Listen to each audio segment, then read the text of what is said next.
Ho, ho, ho. Hello, everybody. Welcome to the show. This is FSP episode number 86. We're going to have some fun today. This is actually the last FSP of the year. In fact, actually, we won't have an FSP for like 3 weeks after today. Because next week is Christmas.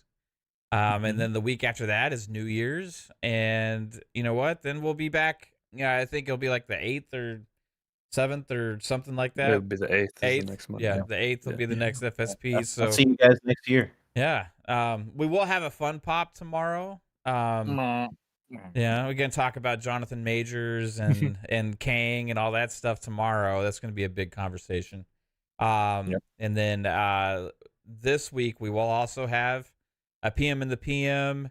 I'm still wishy-washy on if we're doing Ultimate or not on Friday night. We'll see if there's any news or anything like that and stuff, but may have the Ultimate this Friday, may not. But then next week, I think we will have a PM in the PM and a Ultimate, but not a FSP or a Fun Pop. So just kind of update you guys on the schedule of what's kind of going on right now because of the holidays and stuff. But thank you all for being here. Amazing people in the chat already. Excited to talk games, shit on PlayStation, and hype up Xbox. That's what we do here, right? Yeah, no, I'm just kidding. I guess I'm not kidding. That's probably what we do the most. Yeah, it's good. Actually, no, but thank you all for being here, guys. Hey, Psycho, how you doing, man? I'm doing fantastic. Been playing Far Cry 6 lately. Oh, nice. And the new Avatar. And just been working a lot. And yeah, it's been crazy. Crazy week. Freaking got busy. And we're in our holiday hours, so it's like working late. Yeah. And then we're opening up early, and it's like it's killing me. It's like literally going home, going to bed, waking up to go to work the next day. Is it like do you see a lot of people buying consoles for Christmas right now? Does GameStop have like the really good sales on the hardware? Yeah, so Series X for the standard or the Diablo 4 bundle is $375 for the Series X. Holy shit. And then the I just got one. Series S is $225. Wow. You think I wonder if they'll like after this holiday if they're going to go all the way back up to 500 or if they'll stay at like $399 or something like that, you know? See, that's the interesting thing, because the $399 price point was a rollout by Microsoft, right, and not GameStop. But then the retailers are dropping it a little bit more, right? Yeah, because we have like if you spend over $250, you get an additional 25 off. So that's how these other consoles are a little bit cheaper. That's how the Series X is $375, but the thing is that with like the PS5, it's still the full price. Oh, really? And I think minus the $25 off. So it's like, is it for the Spider-Man bundle or is it like the Spider-Man bundle and the Call of Duty bundle are both 500? Okay. Oh, the Xbox is getting it either way. Those were 550 before, right? 550, and then we had So are they 550 or 500? They're 500 because we have that deal going on. But that's it. Microsoft, PlayStation didn't have any other deals, so it's like it's kind of crazy how they're like pretty much close to full price, and then Microsoft is like, let's knock $100 off. But I mean, regardless, Microsoft is making some change from that Call of Duty bundle. Oh yeah, I've been selling out of my consoles every day. We've been getting shipments in and been selling them out on both Xboxes and PlayStations. Just Xboxes. So do you have PlayStation still, or are they? Yeah, I got plenty. Okay. Oh, I mean, like the price difference makes a difference. I would say, like, for sure, 100%. You know what I mean? I mean, you're $125 cheaper than the competitor. And also, people are talking about what they're going to play next year, right? So, like, I mean, that might be a factor also. And I push Game Pass. Like, are they still doing the GameStop thing? Like, remember Microsoft was like, they had a deal with GameStop for like marketing. Yeah. They're still doing that. Yeah, because right now, what it is that they're in the front of the store. So so you come in, the first thing you get hit by is Xbox You get hit by an Xbox? Damn, that's Yeah. Here's a $350 Xbox. No, the display is the first thing you see, and PlayStation's in the back with Nintendo, because with GameStop they don't care, because if people are coming in for either a Nintendo game or a PlayStation game, you're going to come through our store all the way through. This way, when a lot of people stop in to see what Xbox has, and I hit them with the Game Pass stuff, and but we got a lot of, Did you pull like a Destin Legary? I just can't believe all these games for 3 months for $9.99 or whatever. Mm-hmm. Yeah. Oh yeah, like when people are debating on what console to get, I was like, if you go with Xbox, you get Game Pass. That's all first party titles. That's Bethesda games, Activision, which is Call of Duty, Diablo. All those games are part of Game Pass now. I mean, not yet, but hey, they will. It's not yet, but will be. They're first party. Okay, I remember I seen that picture where they're like, they get home. The guy at GameStop this motherfucker said I get Diablo and Call of Duty on Game Pass right now. I'm getting, but I will say, not trying to shit shame on PlayStation, but I have been getting a lot of calls for PlayStation, because those new Slims with the disc drive need to be registered. You gotta connect your PS5 online, and I get a lot of people saying, "Why does the disc drive not work?" I'm like, "Well, did you register it?" Oh, like, what? So I was like, "You have to call customer support." I don't know how to register that the disc drive. Who the fuck buys a PlayStation without internet and then doesn't plug up the disc drive that they bought separately?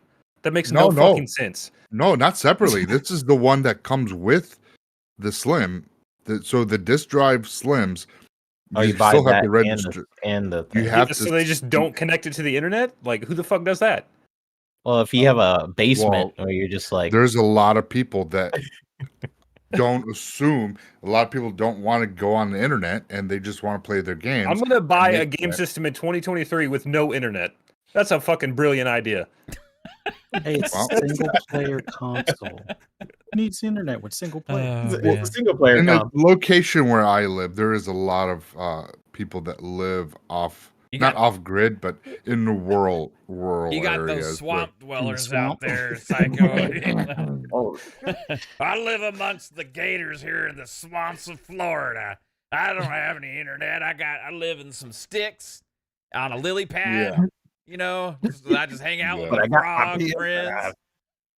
But yeah, so I do get a lot of calls on that, and I'm like, I tell them. They have a phone though. Like, well, they got a cell phone. They got a cell phone. They got their, They got the antenna one. They got the latest iPhone with no internet. What's internet? What you mean? I gotta get this thing called internet? Data. Is that Elon Musk thing? That Elon Musk thing? Everybody keeps talking about that Elon Musk. Pretty much. So that's the kind of shit I've been dealing with that aspect with the PlayStation. I was wondering if that marketing deal still went through. That's interesting, with like Xbox in the store.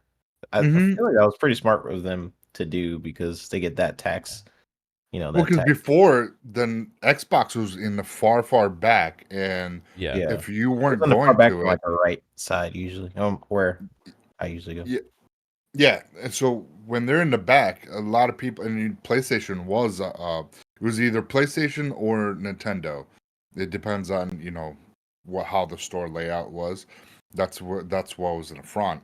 And if those are the two major consoles, no one was going in the back, because a lot of times in the back is just like Funko Pops and shit now. Yeah, that's what's there now. Yeah, statues. Yeah. Cool, man. Controllers. Big seller stuff up front, like stuff, statues and PC stuff, and a lot of people that don't come. We don't. Yeah. We sell PC digitally games, but that's the extent. We don't have, like, we're not a PC store. Like there was another the other location that is like our sister store. That's a PC location. They got actual what do you call it? Pre-built and Steam cards. Oh, pre-built? laptops. Oh yeah, they got pre-built. Yeah. Really? They got. Oh yeah. Wow. Yeah, dude, it was insane. So they had an MSI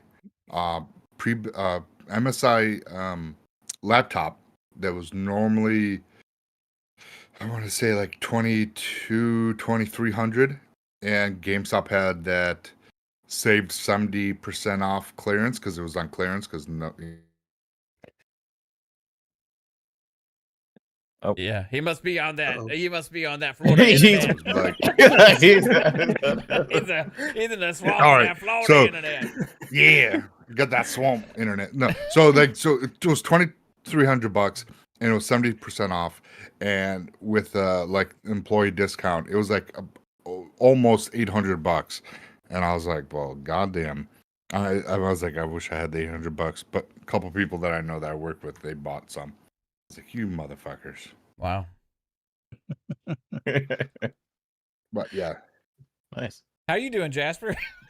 I know, I've right? been doing- Longest intro ever. I know, I've been you went doing with the pretty pawn. good. Playing a bunch of Ubisoft stuff. I even played Skull and Bones beta. That game's actually surprisingly better than I thought it was going to be. Really? Is Yeah, it's a closed. I got invited to this thing, but I didn't bother to. Yeah, it's a closed Do it. beta. I saw people posting like YouTube videos, so I assume you can talk about it. But Okay. it's more like an MMO than Really? like what I thought. Like, 'cause Like you get cut your down boat and you go out trees. and you like collect wood or whatever, and you do a mission. Then you go back to base and you like turn in your whatever you collected, and then they sent you back out. So I'm wondering like how the end game's going to be if you're out on more of the seas, or if it's just like constant fetch quests is like an So MMO. is it kind of like Sea of Thievesy with that regard? You go out and fetch shit and bring it back to the It's dock.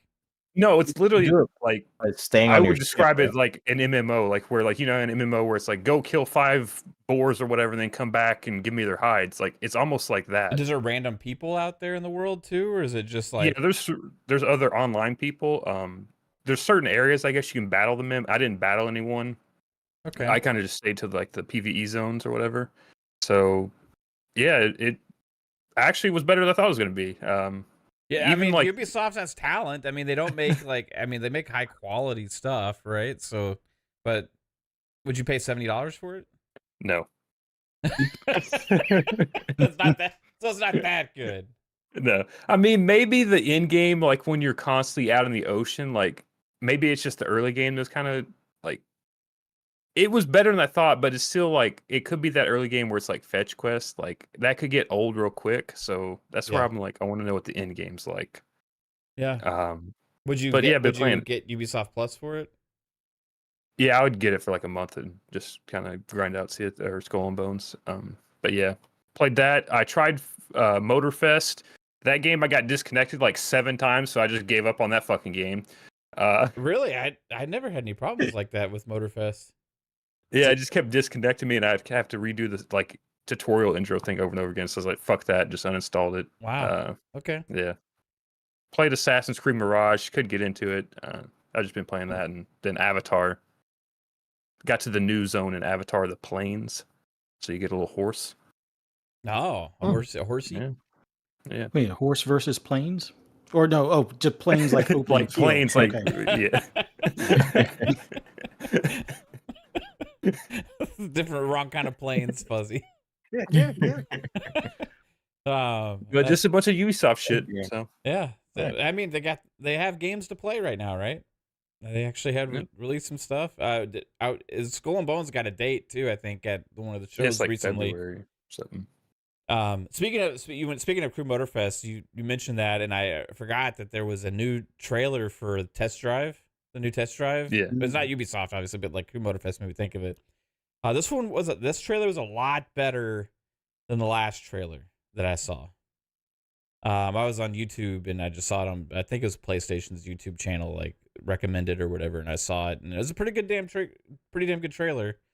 So I don't know how the game's gonna be, but that's another game that's supposed to come out this year, I think, right? Next year. I think they pushed it Yeah, back to 2024 is what I mean. Yeah. I'm already on 2024, so when I say this year, it's like this year, like you'll see with Tidbits. There's like nothing fucking coming the rest of this year. Yeah. Okay, like there's what I mean is 2024. pretty much. But yeah, I'm excited to give that a go. But hey, what's up, Fuzz? How you doing? Doing pretty good. Glad to be here with you guys. Just been enjoying my scrolling of Twitter, just because of the cope and excuses or deflection that's going on there, and then been playing a good bit of Undisputed. They had a recent patch, and then they had to do a hot fix. They still need to tweak a few things as far as like the damage model, but they're getting there. They're still probably I'm gonna say still a year away from coming to console, but it's still fun. Ready or Not did their 1.0. Oh yeah, I played a bit of that I'm trying campaign. to. Oh yeah. Yeah, I'm gonna try to go at that a little bit harder this time. Like there were certain maps that I like to do, but then it was like I would get about 60% through, and then I start losing my tactical, presence, and it's like, oh, let me just push this door open, and I'm dead. So it's like, They did crank back up the bot AI, so they're like aim bots again now. So they got to tweak that back down a little bit. yeah, you peek a corner, you might be sopranoed. So yeah, but it's still fun. Watching some people play it that aren't usually into those games, and watching them getting folded was amusing. But other than that, got back into Diablo. I finally decided to do this season and leveled up to 27 in a couple of hours. Like it is so much faster or so much easier to level up now. Do they have a winter event going on? Yeah. Yeah, they have a winter event Blight going or on something. as well as the seasonal at the same time. And I haven't really killed the monsters for the winter event because it's a little bit tougher than my level 27 in world. Well, it's still world tier 2, but it's there's like, instead of what's his name? Not I want to say Meatloaf, but it's not that. The butcher. The butcher. Instead of the butcher, I had like these 2 or 3 vampires chasing me. One was with poison, one was with fire, and one was like drawing blood from me. So that was a little overwhelming kind of thing. Went with what do you call it? I went with Rogue this time just to try something different. I thought we were supposed to have like a vampire class or something, but I guess not. But there is, I guess, the vampire mechanic to it with the armor and stuff. But still having fun with it, but long way to go. But man, we got so much to talk about. I guess the highlights of 23 and just the nonsense of 23. Can't wait to get into it. Yeah, man. A lot of stuff happened in 2023. And lots of things to look forward to in 2024. I think they should add Meatloaf as a character in Diablo. Well, he did die a few years ago, so they can bring him back as a zombie. Yeah. It'd be amazing to see him again in Diablo now. But maybe if they do Brutal Legend or something, and have Meatloaf, that'd be great. Yeah. 3-bit, what's up, dude? Hey. A lot is up. A lot's up, huh? Yeah. Like what? Like what? I mean, he's got free Chick-fil-A for like a year. Yeah, you got a little smile on your face, like when I said, "What's up?" Like, you got some news for us or something? not yet. Not. Oh, okay. Okay. Yeah, I mean, how much can I mean, I showed you guys one of the things that was like happening behind the scenes. Like that was pretty cool. Yeah. But in terms of gaming, let's see. I've been playing Shadow of Mordor. That game is dope. I forgot how good that game is. So you actually got the good Lord of the Rings games. Yeah, was like, I was talking about Gollum. Maybe I can't believe you fucking played Gollum before you played Shadow of Mordor. Well, I played it before, so it was like, I don't know. You know, like the new game sort of thing. You buy the new game, you're like, oh wow, it's new, and then I don't know. So I've been playing a lot of that actually. Pretty dang good. And then I was like just curious because I never really played Shadow of War. I just mostly played Shadow of Mordor. So right, I jumped from Shadow of Mordor to Shadow of War, and I don't know. I just like Mordor better. so far. I just want to finish out Mordor and then maybe go to Shadow War because like the hits aren't as satisfying. The world isn't as dark. I don't know. This is something about Mordor that I liked better. So I played both of those. My fiance right now, she's playing Witcher 3, so been getting her through the story of that. She's really liking it. So that playing Resident Evil 4.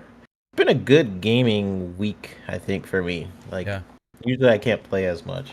I love that before like you're getting married, you're like trying to turn your fiance into a gamer, like put her through the paces. Like this is what it takes to be my wife. You have to be You gotta beat Witcher 3, Hogwarts Legacy. You picked the perfect game to be the gateway, I think. To like, I see what your tricks are, 3-bit. I see what you. Hey, it worked. It worked because now she's really interested.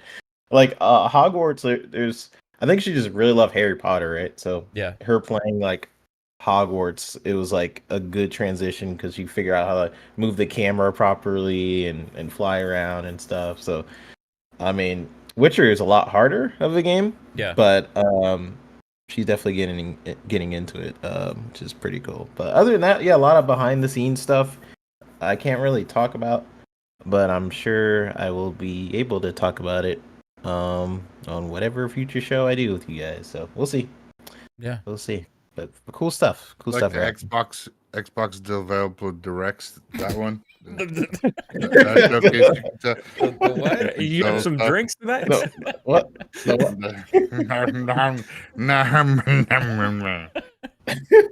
I think he meant to say that like the Xbox developer direct. Yeah, that's what I said. I'm not doing this one. No. When we do it, what are you trying to say, 3? I'm not trying to say anything. I'm just saying when we do our showcase, then you can talk to us. You know, that's what I'm saying. See what you're saying. I'm not trying to say that you know something about it. Okay. I'm still confused. It's okay though. Man, like Fuzzy was talking about the internet the last couple of days. There's a bunch of shenanigans yesterday. Like it's not a big deal or whatever. People reading certain situations, but like today, I did see something that was interesting. One of the heads of the PlayStation fandom, one of the biggest names out there in PlayStation fandom, Colin Moriarty. Oh, Colin. What did he do? He actually started to sound a little concerned. Oh yeah. I saw this little clip. I saw this little clip about him kind of saying where's the roadmap and stuff. Like ready to. He was basically like saying say something. Like tell us what the big game is. You know. It's interesting to see some of these guys come around after they didn't get their secret showcase and their other showcases this year and all that kind of stuff, and after all the shenanigans that happened this past year, like Collins almost sounded like exclusivity doesn't matter. Yeah, I guess it does now. I guess it does again. I don't know. You can't tell sometimes with these guys, but I mean, he sounded like he was ready to give up on PlayStation if they don't tell him something soon. He's like, say something, I'm giving up on you. I mean, that's. Do you think that sentiment? Do you think he's like the poster child of sentiment of like how the rest of the PlayStation fan base feels, or no? I feel like a lot of PlayStation fans like get their talking post points. His clips. Yeah, they get it from him. Yeah. So I'm kind of just. I would say that like it's maybe 10% of the PlayStation fan base. 90% is casual, so they don't even see this stuff. Like yeah. Well, it was interesting nonetheless. I mean, he's. Just basing it off of all the other shows he's done, where he's like basically criticizing the stuff that Xbox does instead of PlayStation, like just like ridiculous things. I mean, basically, he was saying like PlayStation's got a bunch of stocking stuffers, but they don't have the big gift, right? Like they said like they got, I know they got Rise of the Ronin, they got Stellar Blade, they got third party stuff and some of these other things, but like he was like, that's not what we're here for, right? He's like, that's not why we're here. I mean, just be honest. And he said we're here for that big game. That's what the PlayStation fans hold that pride in, right? And So They that's just got missing. Spider-Man 2 a couple months ago. They're not still playing that? Yeah. Well, I think it's already worn off. I think they're That tired of game playing literally Spider-Cube. Yeah. Spider-Man 2. But I just do think there's this like realization about the status, kind of going on there, and in the hopes that they have something else planned for next year that they don't know about. Because if you add, like, realistically, if you add a big heavy hitter to the end of the year next year for them, like one of those tentpole Naughty Dog, Insomniac, Sony Santa Monica, like one of those type of studios games, you can say Sucker Punch or whatever, to the end of 2024, then you can see, like, okay, with all the other stuff they have, it looks like a pretty solid year, right? But like without that big game, the big fall holiday game right now, and it's unusual for them not to have it announced. It does look a little kind of lackluster for that fan base, I think. And I don't know if they were... It's a month away from Last of Us Remake Part 2. They'll be talking about that in a couple of weeks. Yeah. Once all the trailers come out. I do think that they were counting on some of these other games to be like people be more excited for them than they are. Like Factions? Or no, like Concord.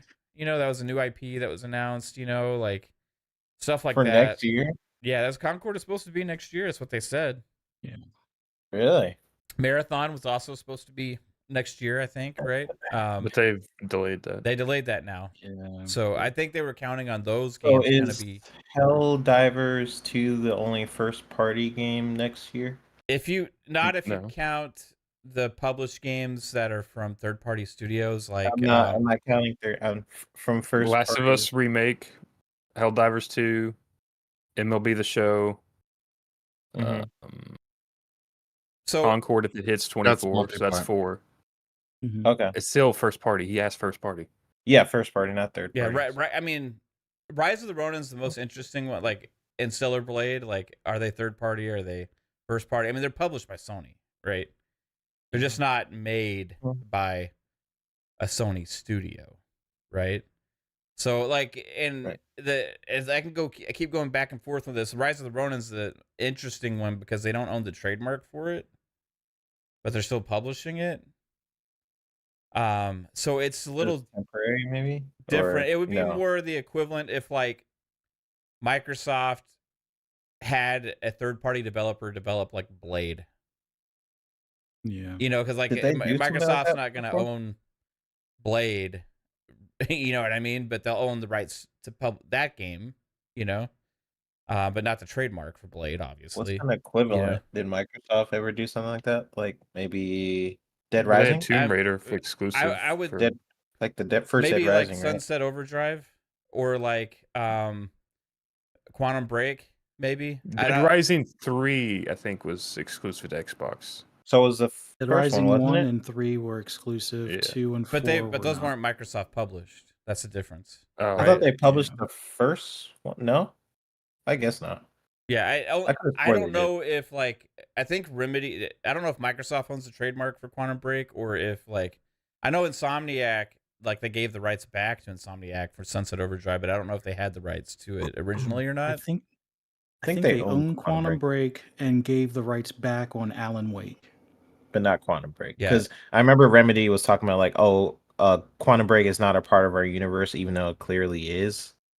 So they probably was doing that. The chat's saying like Contraband. Like the question I have is I don't know who owns the trademark for Contraband. I don't know if it's Microsoft or if it's Avalanche.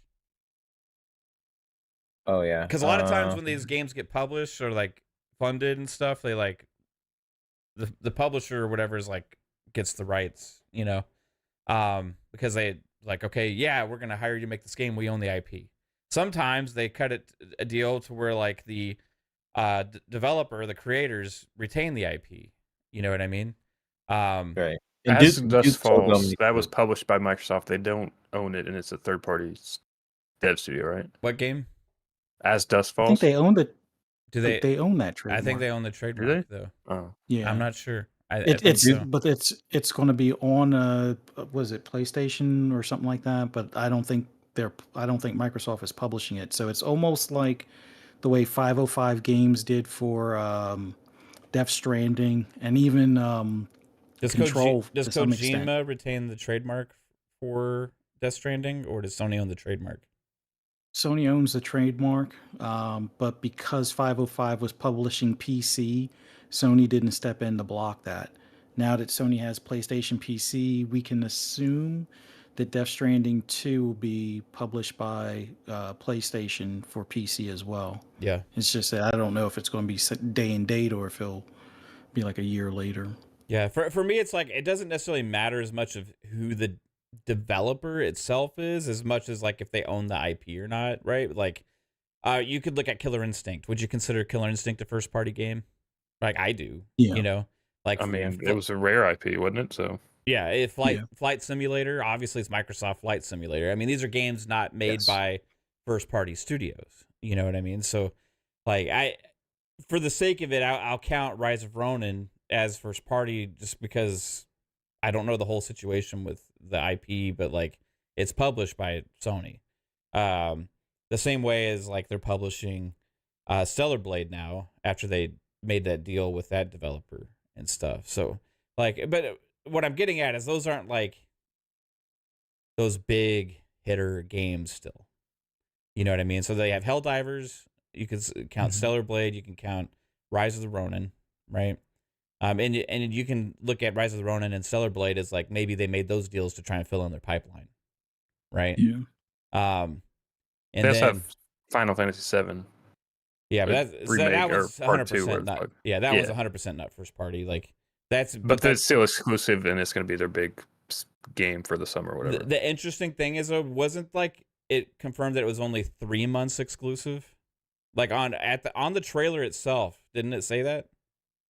That was this time around it did. The previous was that for thing 7 it was like part 2 or was 6 that months. for 16? I thought that was for part 2. I thought that was part 2. Yeah.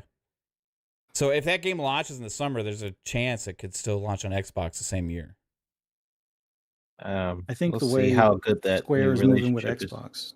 Yeah. I think I'm sorry. Go ahead. I think like to your point, 3-bit. Like I think with this new thing going on with Square now, like even they announced that new Mana game that's coming to Xbox. I think that was a good sign.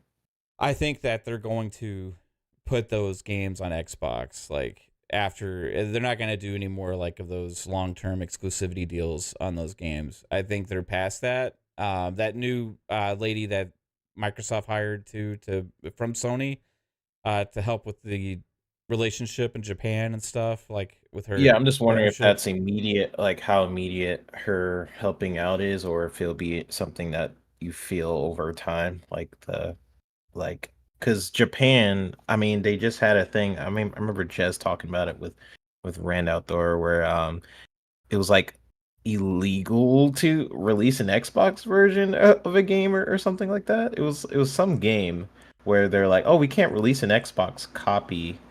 So they really need to check out, what the heck is going on in Japan. It's a deeper thing, to just with like how Sony is established in Japan and how Nintendo is established in Japan. They're gonna really have to fight it, and I feel like that's gonna take time. Square Enix is definitely a big sort of roadblock.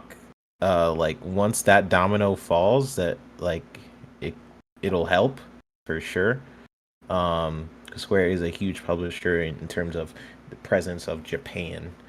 But if anyone knows what I'm talking about, like put it in the chat, because I'm trying to remember which game that was where they're like, oh yeah, you can't. They legit couldn't release an Xbox version in Japan. It was like some weird law, or if you guys remember.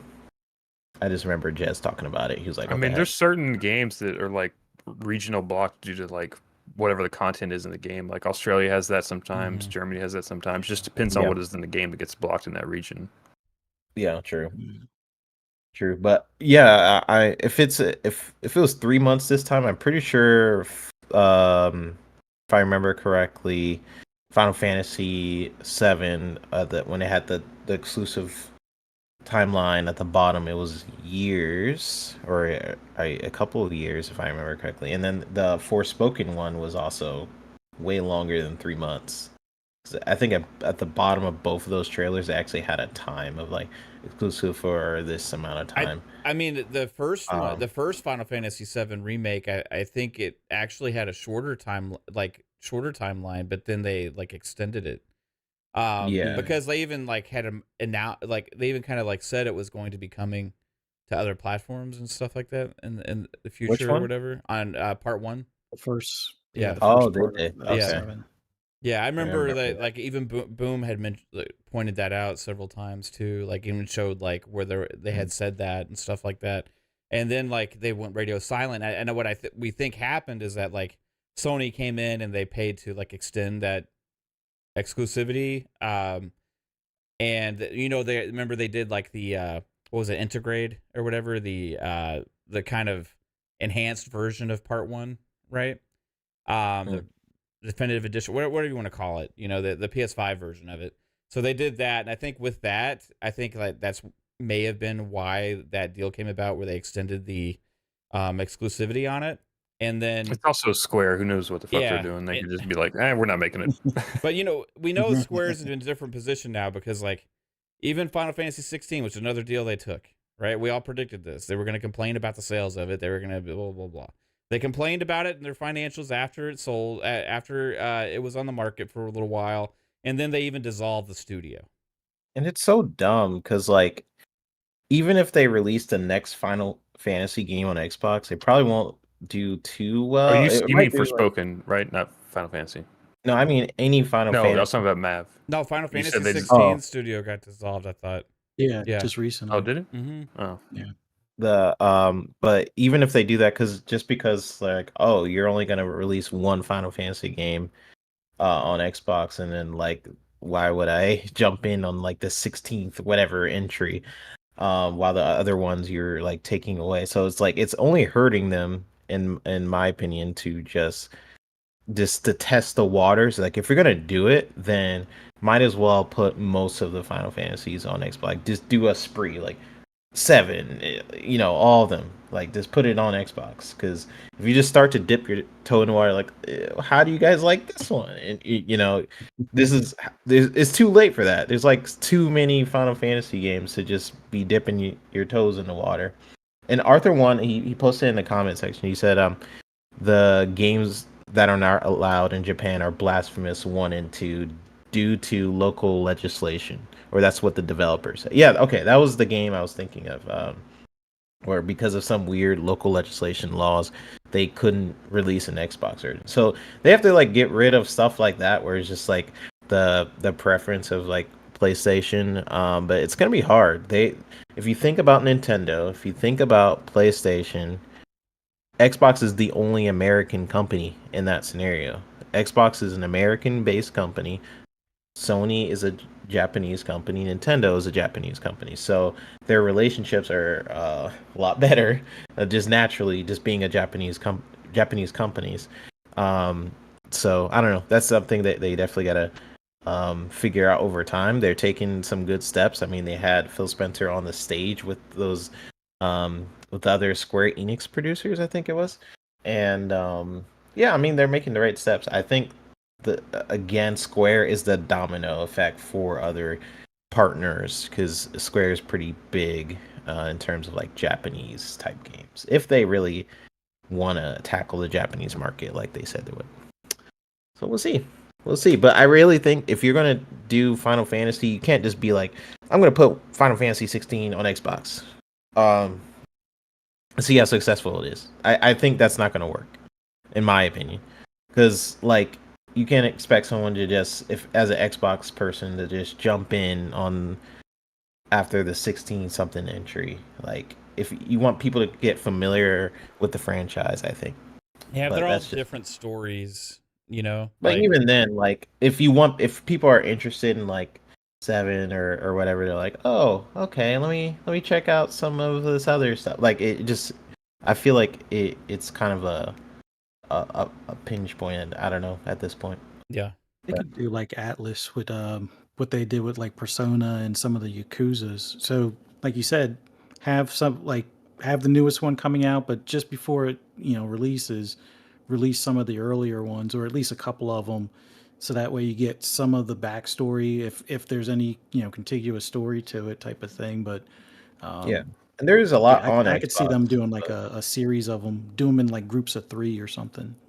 Yeah, just start dropping them. Like some people are pointing out, like there's certain ones on Xbox already. Like, yeah, there is some. I'm just saying, like, to just don't like sort of half your support of Xbox, because I feel like it's felt in the Xbox ecosystem. Like, oh, if I get into this, are you really gonna support this game? It's just the way it's felt, I think. Yeah, well, the thing with Xbox is like they always kind of give the Xbox gamers the crumbs. You know what I mean? And Yeah. then they like give the big. Also, no one cares games. about Final Fantasy unless you're over 30. You can't say that. Yeah, Final Fantasy has huge. Like, I mean, I don't care about Final Fantasy that much. I mean, I think there is a more of a nostalgia thing with Final Fantasy, because like I think the older games like stood above a lot of other games in the industry. Not fantasy and like anymore. And these days, except for like Final Fantasy 14, like when they come out, they kind of come out and they kind of go away. You know what I mean? Where like beforehand, Final Fantasy was like such a huge deal, right? But this year, like Final Fantasy 16 just got caught up in the shuffle with a lot of other big great games, right? And I do like it so far. I'm still not done with it, but like it's not the brand that it was. But I do agree with 3-Bit. I think that is partly Square's fault for doing the deals that they've done, for some of these games, especially with the Final Fantasy 7 remakes, which I think those are better. Those are like the best Final Fantasy games they've made in a long time, or at least part 1 was. I obviously haven't played part 2 yet because it hasn't come out yet. But yeah. I do think that both of those games will end up on Xbox potentially next year, because of this talk with Square Enix and all these things going on. Remember, Final Fantasy 14 is finally coming to Xbox, all this other stuff, right? And they made a point to put on the bottom of the trailer 3-month exclusive. I mean, you don't usually see that, like that kind of transparency about like the timing of an exclusive. It actually fucking said it on the trailer. There was a reason for that. Right? Like, how often do you see a trailer that's exclusive for a game and it says how many months it's fucking exclusive for? We never see that. Yeah. We never. We don't even know that about Stalker too, even though that's supposed to be like a ton. That never happens. Like, and it was on that trailer. I think there's a reason why they did that, because maybe because of the messaging and the stuff they've been had going on behind the scenes with Xbox. They're kind of like, well, shit, like. And you said that 16 had 6 months on the bottom of the trailer? I don't know if it had said on the bottom of the trailer or not. Oh, okay. Because if it was 6 months, we should be seeing that pretty soon, shouldn't we? I don't remember when it came out. I thought the 6 months was for what do you call them? For crap. The first part of Final Fantasy 7, I think they had it where it was supposed to be 6 months, and then it was going to come to other platforms. The other platforms wound up, I think, being PC. A lot of people assumed it was Xbox, and it probably would have been Xbox if PlayStation didn't pay to keep it away. Or maybe Square just figured, oh, we're loyal to PlayStation, so we'll keep it off. Yeah, Xbox, at that time they probably had gotten the more money for the part 2, right? And so they're like, yeah, I think that era, it may be over with Square. I mean, obviously they're doing foam stars and stuff right now, but like, I'm excited for that. But like, I also kind of feel like that one's probably like a desperation thing from Sony, just reaching out and funding random projects to try and get one of those games of service games. I'm just wondering when that's gonna like. I just don't hold my tongue with like Square games. Like, they really have to prove it to me. Like, little crumb games, I don't know. It's not working. It's not working for me. Like, when I start seeing like more proof, because how long has it been since 7? Like, they're like, oh, that deal was supposed to expire a while ago. And we still haven't seen it on Xbox. So like, I'm just like, until you show me, I don't know. I know Phil's making steps and whatever. Like, we had the producers on the stage for Square Enix, and we have the Japanese what's her name? want to get her name, but the person who's basically making advances for Japan for Xbox. Those are two I can't really remember good her things. name. Yeah, but I agree. But we'll see. It's gonna be an interesting year next year for gaming. Like, it's gonna be a very crazy year, I think, because like we look at the Minakato, yeah. We look at the pipeline coming up, and like there's more questions on PlayStation side than Xbox, right? Which, you know, I felt the same way this year. They're like, some people out there disagreed because they had third-party exclusives and stuff. Like, I was looking at where's the fucking first-party games, and while Xbox released like 12 of them, you know, it's like it's crazy, like to see the disparity in the pipeline, and then, you know, Xbox added even more with the ABK, you know.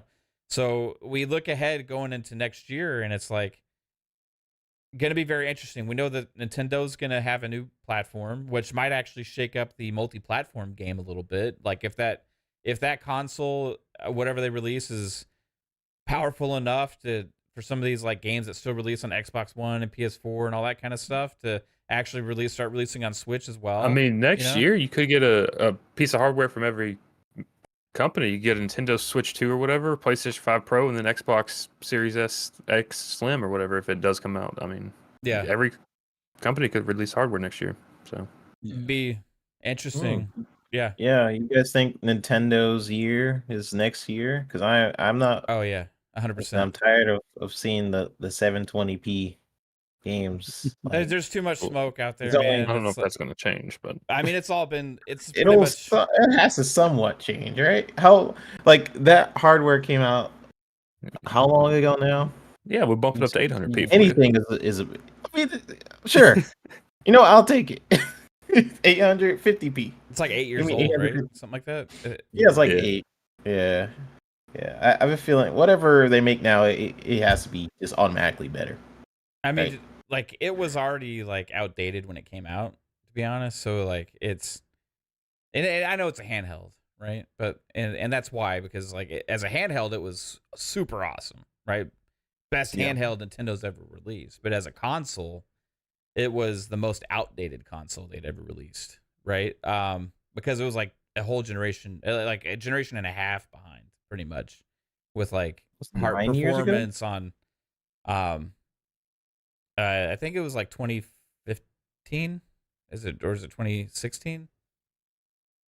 People are saying 15, so that's 9 years. Be 10 years ago. 9 in 2024. If it was 2015, I don't remember, man. Switch came out March 3rd, 2017. 2017? 17? Okay, so it's only 6 years. So it'll be 7 years. Oh, okay.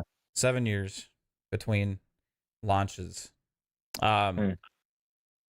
So next year we'll have, you know, a new Switch. There'll be more, I think, multi-plat games go to Switch. You'll also have Nintendo obviously have some big games probably for the launch line. Oh, yeah, they'll resell you all the Switch games that came out this year. There'll be a new 3D Mario game probably. There'll be maybe Metroid. What's the next Call of Duty? November. Oh yeah. When is it, or what is it? What is it? It's Gulf War Black Ops. Yeah. So that'll be on the new Switch, right? Maybe. Possibly. I mean, that's part of the deal. They have to do it. Yeah. 10 as long years. as there's new hardware. But they have to. They it have depends to give on a when chance they to start like development. Like they're. Yeah. I think there's probably some like language in there that they understand that they have to like actually make these fucking games. You know what I mean? And like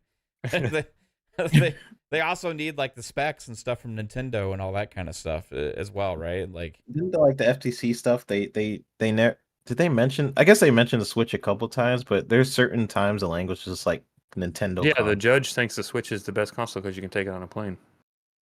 I forgot about that. Yeah. Yeah. So we'll get a Switch 2. I like the PS5 Pro rumor is strong.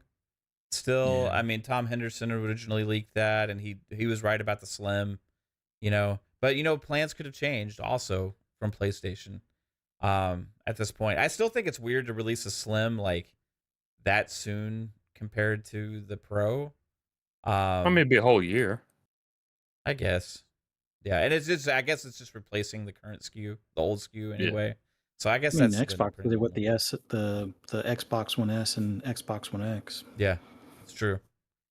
Yeah, it just seems weird to me, but I guess it's not. So PS5 Pro probably gonna happen. There's already been like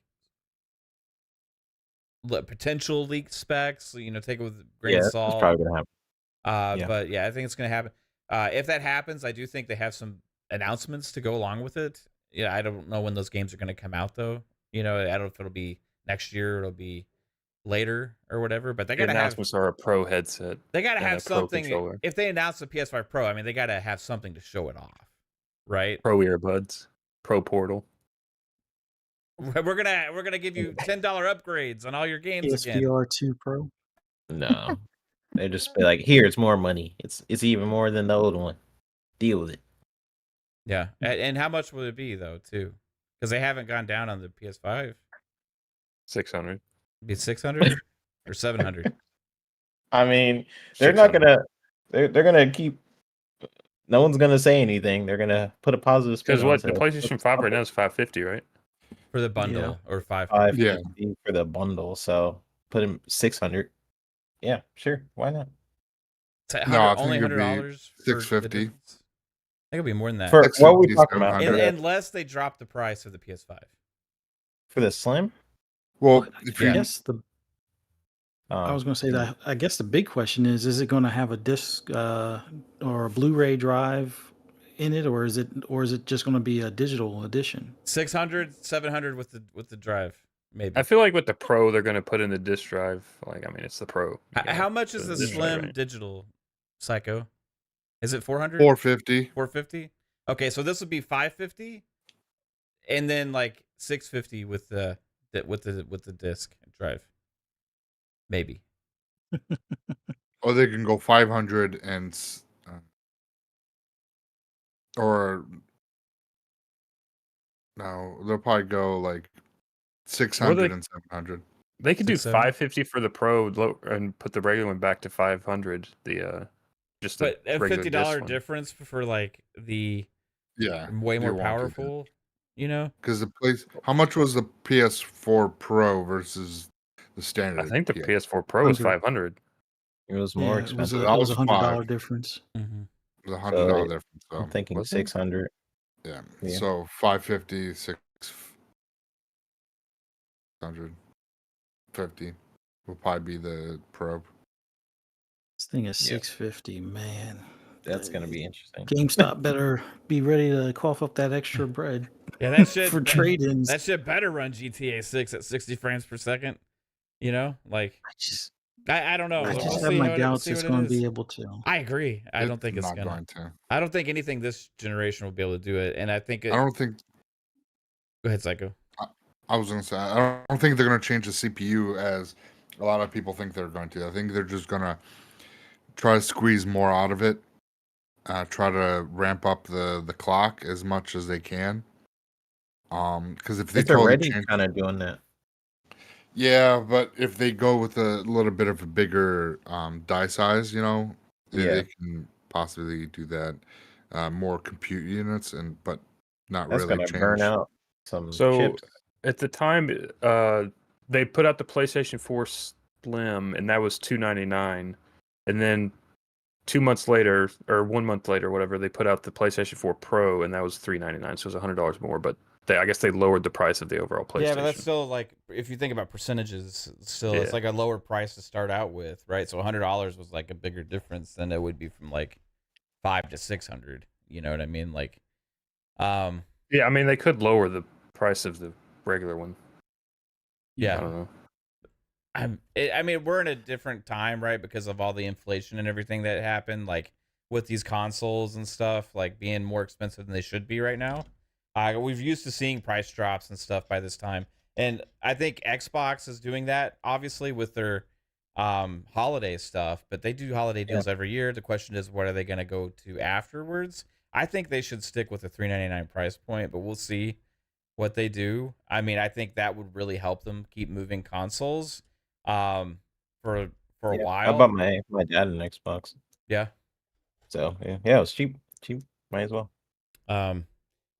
But I don't know how much money they're losing, when they sell it at that price either, So I don't know. It's kind of weird when you look at hardware sales and like what the companies are able to do or what they want to do, but I think next year is going to be crazy just because of that. Like there'll be a new entry into the market with a new Switch. It's going to be more powerful than you get.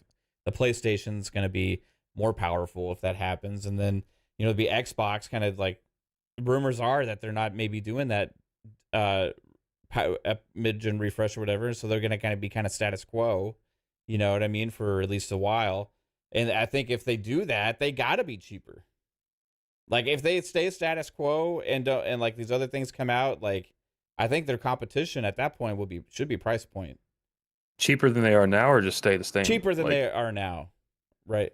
I mean, you see the Series S dropping below 150? Oh no, I don't mean like holiday price. I mean like regular retail price. I still think the regular retail price for Series S is $299, and a regular retail price for a Series X is $500, right? If I'm not mistaken. But these holiday deals are crazy, I think the Series S 1 terabyte is $350, regular retail price. I think you need to see closer to like a $200 regular price point for Series S to $250 regular price point for Series S, and more of like a $400 for Series X regular price point.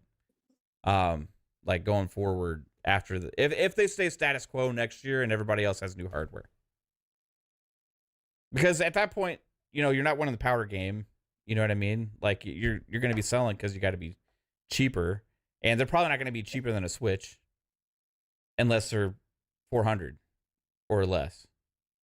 And then like the PlayStation is going to be who knows how much, but I would get the Pro if they completely change the design, because I hate the PlayStation 5's everything. It just looks ugly and it's big. So if they just completely redesign it, then I would consider getting it. Like this is maybe it's just personal preference. I just think it looks really ugly. It looks like I don't know, like air filter or a modem or something. Yeah. It's just like they really need to condense that like to either a different design. It's like even awkward like putting it to its side. So I'm wondering if the Pro is gonna be like condensed to the point where it's a completely different design, or they'll probably just go more. Well, most people just use it as a paperweight. I think with the Slim being the condensed one, the Pro will probably be the size of the original PS5, and maybe even a little bit bulkier or more slots and vents cut in it, so it can take off, and hopefully the fan isn't as loud as the PS4 Pro. But add two fans to it. So you think it'll have like little slits in the front of it for like air, probably? That makes sense. The original PS5 size, more slits. Hopefully not noisy, because this gen is. I mean, they do make some noise, but nowhere near like what the PS4 was making. So especially without the disc trays, like if you don't run disc, like those fucking disc trays are still loud, man. That's one thing nobody ever talks about, like with physical versus digital. I put a fucking disc in. It's like I can hear it so well now. Like back in the day, like I could never hear that shit or paid attention to it. Like really, it's just like natural because there's always a disc spinning in there usually. But now if I put a disc in, I'm like, holy shit, that's so fucking loud. How did I play like this? I can like have to turn my headset up. I can still hear that shit. It's like echoing throughout the room. But maybe if they do have a loud jet engine console again, they'll put wings on it. That'd be cool. Magnum he makes a good point. He says it's ugly, but it's selling well. So I mean, you're not wrong. I'm not saying it doesn't sell. I just think it looks ugly. The ugliest fucking console that's ever existed, bro. Like it is ugly. I think if you put like the Spider-Man one, it looks a little bit better. But I mean, the Slim looks better than the original PS5. I don't know. Yeah, that bottom, that disc drive side reminds me of a bedpan kind of thing. No, this got the two-tone white stuff, like matte versus a gloss. Like it's the new one is even worse. It looks like a Wish version of the PS5. Yeah, like they're making the designs worse. So I'm just thinking like if they do what Xbox does and just give you customization, then I could slap some sticker on it, or something. Yeah, I agree with Chris. Like the way a console looks has never really mattered, considering it's the internals that matter. I agree with that too. Like the GameCube looked like a fucking lunchbox, right? The I mean Xbox last generation looked like a damn VCR. I like the GameCube though. Like it was cute. Like the console designs, like a lot of times are ass. The 360 may be one of the best looking consoles. I also like they had some cool 360 ones, like the limited edition ones, like the Halo 4 one. They did have some cool ones. They had a Gears of War one that's more angular. Yeah, that was a good one. Then you had like the PS4. I actually loved the looks of the PS4. The PS3 was like the Foreman grill, right? Yeah. Is that the PS3? Yeah, PS3 was the George Foreman grill. Yeah. I like I know it's weird. It was kind of a weird design, and the power button was way too small. But the PS2 was like pretty cool. The Wii, the Wii looked like a fucking. It just looks like a random skyscraper. Yeah, I mean it did, but I don't know, something about it. The Wii looked like an external hard drive, kind of, or external disk drive. It's just like was pretty small and weird. I forgot what the Wii looks. Oh yeah, it kind of stood up and had the white. I mean, it's literally just a rectangle. It was so small, dude. You could just carry it around like. My favorite was the Sega Master System. It was like a Lamborghini meets a pyramid. Yeah, the red and the black. Yeah, man. Yeah. That's what I had too. I loved it. Master System was great. Genesis had a pretty good look to it. I love the Genesis. Dreamcast was great. Sega made the best looking fucking consoles. Yeah, that's why they went out of business. They didn't make the games; they just made the consoles. Yeah, even the Dreamcast looked pretty damn cool. Like it kind of had that like almost like a chunky PlayStation 1 vibe with the design of the Dreamcast. Yeah, their controllers are dope too. You could put the little screens in there for certain games. Yeah, I missed the Dreamcast.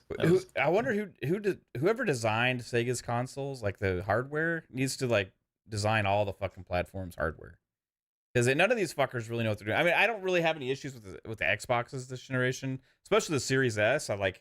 Honestly, the Series S is probably the best looking fucking console this generation. I really like the Series S, actually. Yeah, I mean, it's like... I didn't know it was that small. I mean, the only bad Xbox they had was the OG Xbox One because it was fucking the gloss, but other than that, they haven't really had a bad console. They've kind of stuck to their brand, the box. Yeah. Yeah, the only problem I had with the original one was just freaking huge. And it's the same problem I have with the PS5. It's just freaking big. Like, where the heck do I put this thing? Like, Xbox One, huge box. I'm like, what the heck? Where do I put this? Same thing with the PS5. It's just like, maybe I just don't like really big consoles. Like, I like kind of condensed. If I wanted a big console, I'd just play on my PC or something. Yeah, but smaller means less power also, So, I honestly, I would fucking put like a huge ass fucking console next to my TV. If it was the size of like a fucking bookcase, I wouldn't care. Not me. As long as it was trying to get a fucking supercomputer. Yeah, I could weigh like 5 and then he's like, pounds. I'm just gonna get a supercomputer and be like, well, this is outdated. It's only a year old. I need a fucking new one. Come on, Xbox, make another $25,000 console for me. Yeah. This shit could run at like 5,000 degrees. I don't care as long as like my AC can battle against it. You know what I mean? It could suck out the entire power from my entire neighborhood. This was right after the episode where we talked about how PCs are freaking a nightmare to have around because we have to carry it around. And here Mav goes. You have to get like a fucking Amazon driver with a dolly to like roll it. No, I would have to hire a fucking moving company to get my fucking console in the house, right? Like I want that much power, bro. Like, fuck everybody. I do too. Fuck the world. I don't care about I just want power. Doubles as a coffee table. I want it to suck as much power as possible so I can game at a 8,500 frames per second. Whatever the fuck is possible. I don't know. I don't know what's possible, but like if it took up half of my room, it would be amazing because I fucking sit in front of the TV and play games. You know what I mean? It's like, it fits my lifestyle. I don't need it to be portable. Blackout. I'm not putting that shit in a backpack and going fucking hiking or like traveling. I'm fucking sitting at my house, bro. And then the next podcast, you'd be like, you know what I really need? I need a portable Xbox. That's what they should make. They need to make handhelds. That would be what you say. Well, what he wants is the holodeck. Basically, it'll be the actual console will be the room, and you play inside it. Yeah. That's a great idea too, Fuzzy. It just sounds like, Mav, you just want a really good PC. I have that. I want what I just explained to you. I want one of those in every room of the house. Oh, okay. I want one of those in every room of the house. I want my house to be a console and just hook up TVs to it. And I just fucking So like your chair is just like a giant graphics card. You sit on it, so it's like as long as it burn my ass, I don't care. You know what I mean? Like as long as I can sit comfortably. I mean, I would love for like PlayStation or Xbox's release. Their Pro version, in my opinion, is probably not going to be much of a Pro. Like in my head of where I would want them to go, I would want them to push more CPU and not pay. It was dumb for them, in my opinion. I know Mark Cerny's is genius, but like if you're a genius, you wouldn't focus so much power on the SSD where no one could really utilize it. Like that was, to me, that was a foresight on their part. If I was them, I would love for them for that Pro version to actually make it like a Pro version, and maybe it'll cost like 800, 900, but you're getting those frames, you're getting that performance, and like actually doing RDNA 3. But then you're talking about another generation. You're not talking about a Pro console. That's what I want though. Like if you're doing a Pro, I don't know. I just, to me, that's what I would want. Just give me a. You don't want a Pro. You want a PlayStation 6. But yes, yeah. but like not 10 years. Like it takes 10 years for me to get a PlayStation. So I'm just saying, like, make it more like iPhone releases where you're just like every 5 years you get a new like, generation really though. Cool.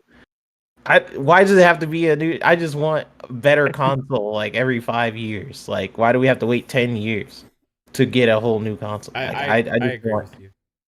Thank you. Because then your consoles cost $1,500 fucking dollars and no one buys them. Well, you could still have your basic version that you bought on launch, but I want the best.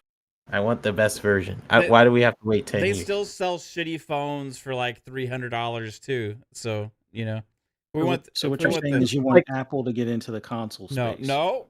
I'm just saying they have like a lot of different versions of an iPhone that they release like almost every year. And that works for that model. Not necessarily saying it would work for the console model. This is just a hypothetical world where I'm just like every 5 years it'd be like, here's the Series SX, and then it has like way more GPU power, and you can put games up, like so PC. No, I don't want a PC. See, this is what I tease Matt about. I don't want a PC. I still want it to be like I turn on my Xbox as the controller. I don't want to have to deal with freaking settings and GPU and looking up updates online and why my game's not running well. It's like, oh, it's because of this freaking card. I have to update this card, and that's why it's not. I don't want any of that. I just want every 5 years. You're saying this is my hypothetical world. You're saying everything I said on Friday in the show. Yes, that's pretty much exactly the same thing that I said on Xbox. Well, now you said last time was like why we were basically talking about why we prefer consoles to PCs, and I was saying like I really like consoles better than PCs for these reasons. It was saying like PCs aren't really good for co-op games. PCs aren't really good. Were you hearing this conversation and like and hearing everything that I had said? 3-bit. Well, I mean, you're saying you want to basically black out the entire neighborhood. Obviously, I'm joking about that now. I'm talking about that's not reasonable or feasible. But like what? Like the entire show on Friday. I'm not saying I want to black out the entire neighborhood. I'm just saying every the entire show on Friday. You're like basically saying everything I fucking said, and Jasper was doing the same. Am I? Jasper was doing the same bullshit to me, like, oh, so you just want a PC? Blah blah blah blah blah. And I'm like, no, dude, I don't fucking. We need a rewind because I don't remember what I said last week, but this is what I want now. Yeah, and then even 2 weeks ago on FSP or whatever, and I was like, people were saying, no, Mads just wants to why do you game on? Why would you game on an Xbox and when you have the PC? I'm like, because I want to be in different rooms in the fucking house. You remember that 3-bit? Come on. I do. Okay, yeah. so like what I'm saying is I'm on the same page with you with that. Obviously, I'm not gonna have a fucking console the size of my house or a bookshelf next to the TV. That's a fucking joke. But if I could have 6 of those and they're consoles, I would fucking do that. Right? Yeah. Because it'd be super powerful. That would be crazy expensive. For the low price of $10 million. Right. But what? Yeah. I would do it. I agree with you. We're talking about the generational gaps and like how there's like really I just generations feel like it's too long sometimes. generations. There's an old term now. It's like everything carries forward with you now. Like that's old. Like there's no such thing anymore. Really. Because before there's generations a barrier. aren't based on games. They're based on the technology in the box. That's why it's a generation. Right. But I feel like that's the problem. Like we are in a space now where like we can carry things forward. Like before, when we went from like Xbox, the original Xbox to 360, it made sense that some things could carry over, but not necessarily like everything, because the technology is kind of shifting. And then from the 360 to the Xbox One, that was a little bit of a tech difference too. But from the Xbox One to the Series X and going forward, we could just keep bringing that tech to new consoles, like as if it was a PC. And eventually they will drop off. It. Eventually they'll drop off old enough hardware, right? Because it's just at some point, then they won't start making stuff for the old shit. It's like they do with phones and stuff now. Like that's what I would love. It's like you could just get a new console. It has like really good tech with yada yada, new updates and stuff, and you could just kind of get it when you want it to. Because the only thing really blocking them from doing that is just them not making the new consoles or to that standard. It's nothing to do with, but like before, the restriction was the tech. Like it was kind of hard to bring it. Well, the reason they don't do that is because if they release a console every 2 or 3 years, they're going to lose so much fucking money putting the new technology in, or they'll have to either charge you $15,000 for it, or that makes sense too. But like, I feel like I don't know. It works for the iPhone model, I guess, because people kind of expect it like, oh, next year. But with consoles, they're like, well, we're stuck with this for like 10 years. I think they could do it every 4 or 5 if they wanted. You have to do like 5 years. There's a middle ground, although it's going to rely on networks heavily. Like look at the Pixel, for example. Like some of their camera features are more software based, and you got things out there like the GeForce Now. I could see, let's say the quote unquote next generation Xbox is a full on next generation, but moving forward, since they went with, let's say, I doubt this would happen, but let's say they switch to NVIDIA, and with GeForce Now, you could go with whatever the 5090 or 6090 or whatever card enhancements that are out there in their servers could now be, mixed with, the console wouldn't have to do all the heavy lifting. You can have some of that other stuff offloaded onto that network. Although, once again, that depends on, infrastructure and stuff like that. If they do go NVIDIA, your price is going to go up because NVIDIA charges more for their technology overall. True.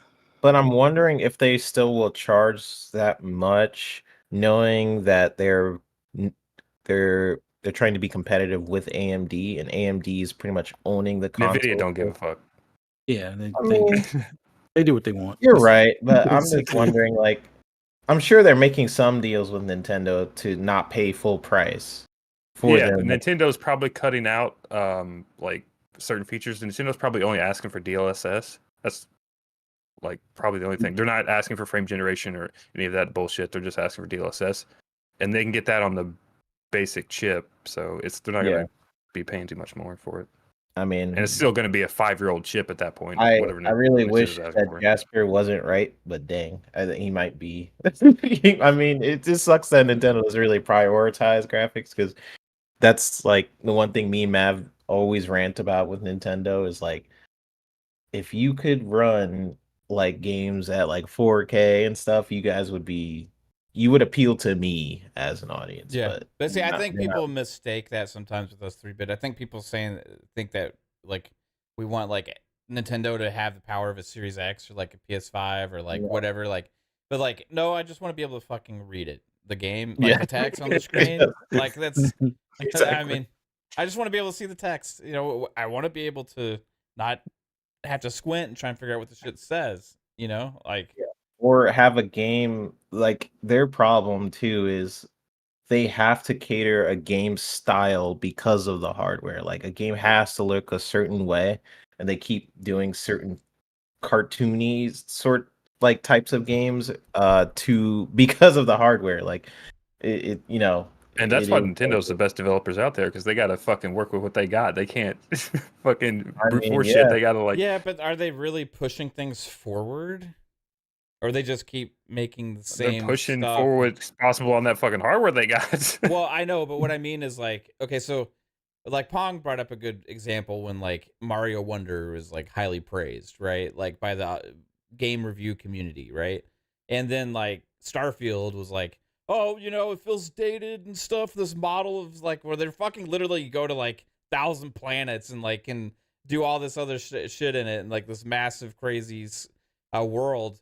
But like praising the design in Mario Wonder, that's like, what I mean, yeah, it's so different because you can turn into a fucking elephant. Yeah, that's amazing, mind-bending, new, taking advantage of the technology, really pushing things forward. Elephant physics and the game Mario design aspect, you're not pushing forward, but the overall like graphics that you can put on that system for that power level, they're pushing forward because they only have so much to work with. Right, like first party wise, I don't think they're pushing forward anymore. They've hit a wall. I don't think you could get like better.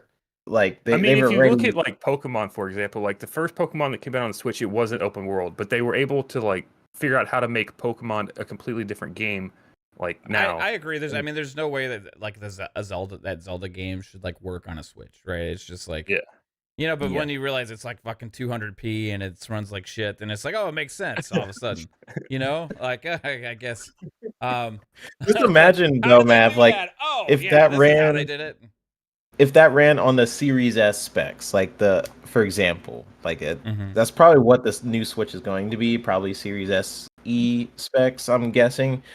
Imagine if Tears of the Kingdom ran on that, and then imagine what more you could have added to the world, and I mean, yeah, no, I agree. Like, you know, it is what it is. Yeah, like the whole thing is like, yeah, limiting makes creativity. Yeah, that's cool and all, but I wonder what those creative ass people could do on better hardware too. You know, when they have less limitations, right?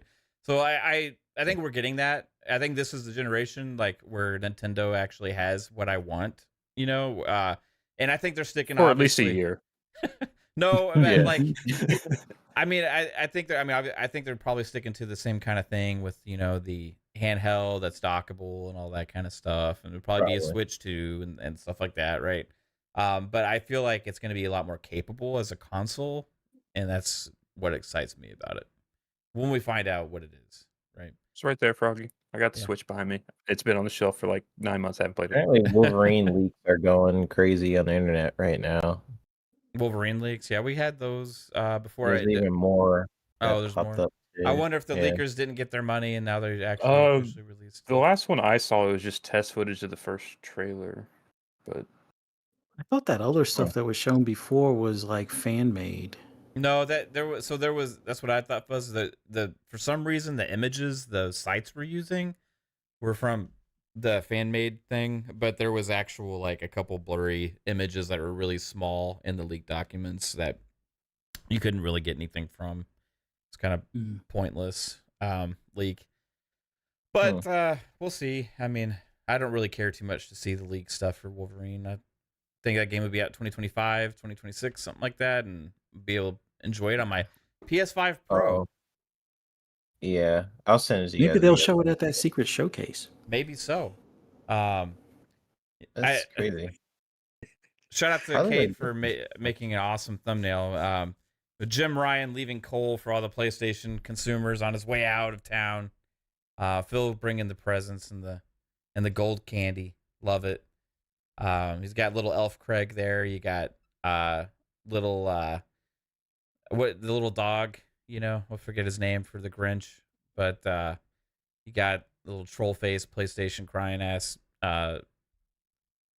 bitch there for that, and great job, babe. Love it. A lot of spoilers.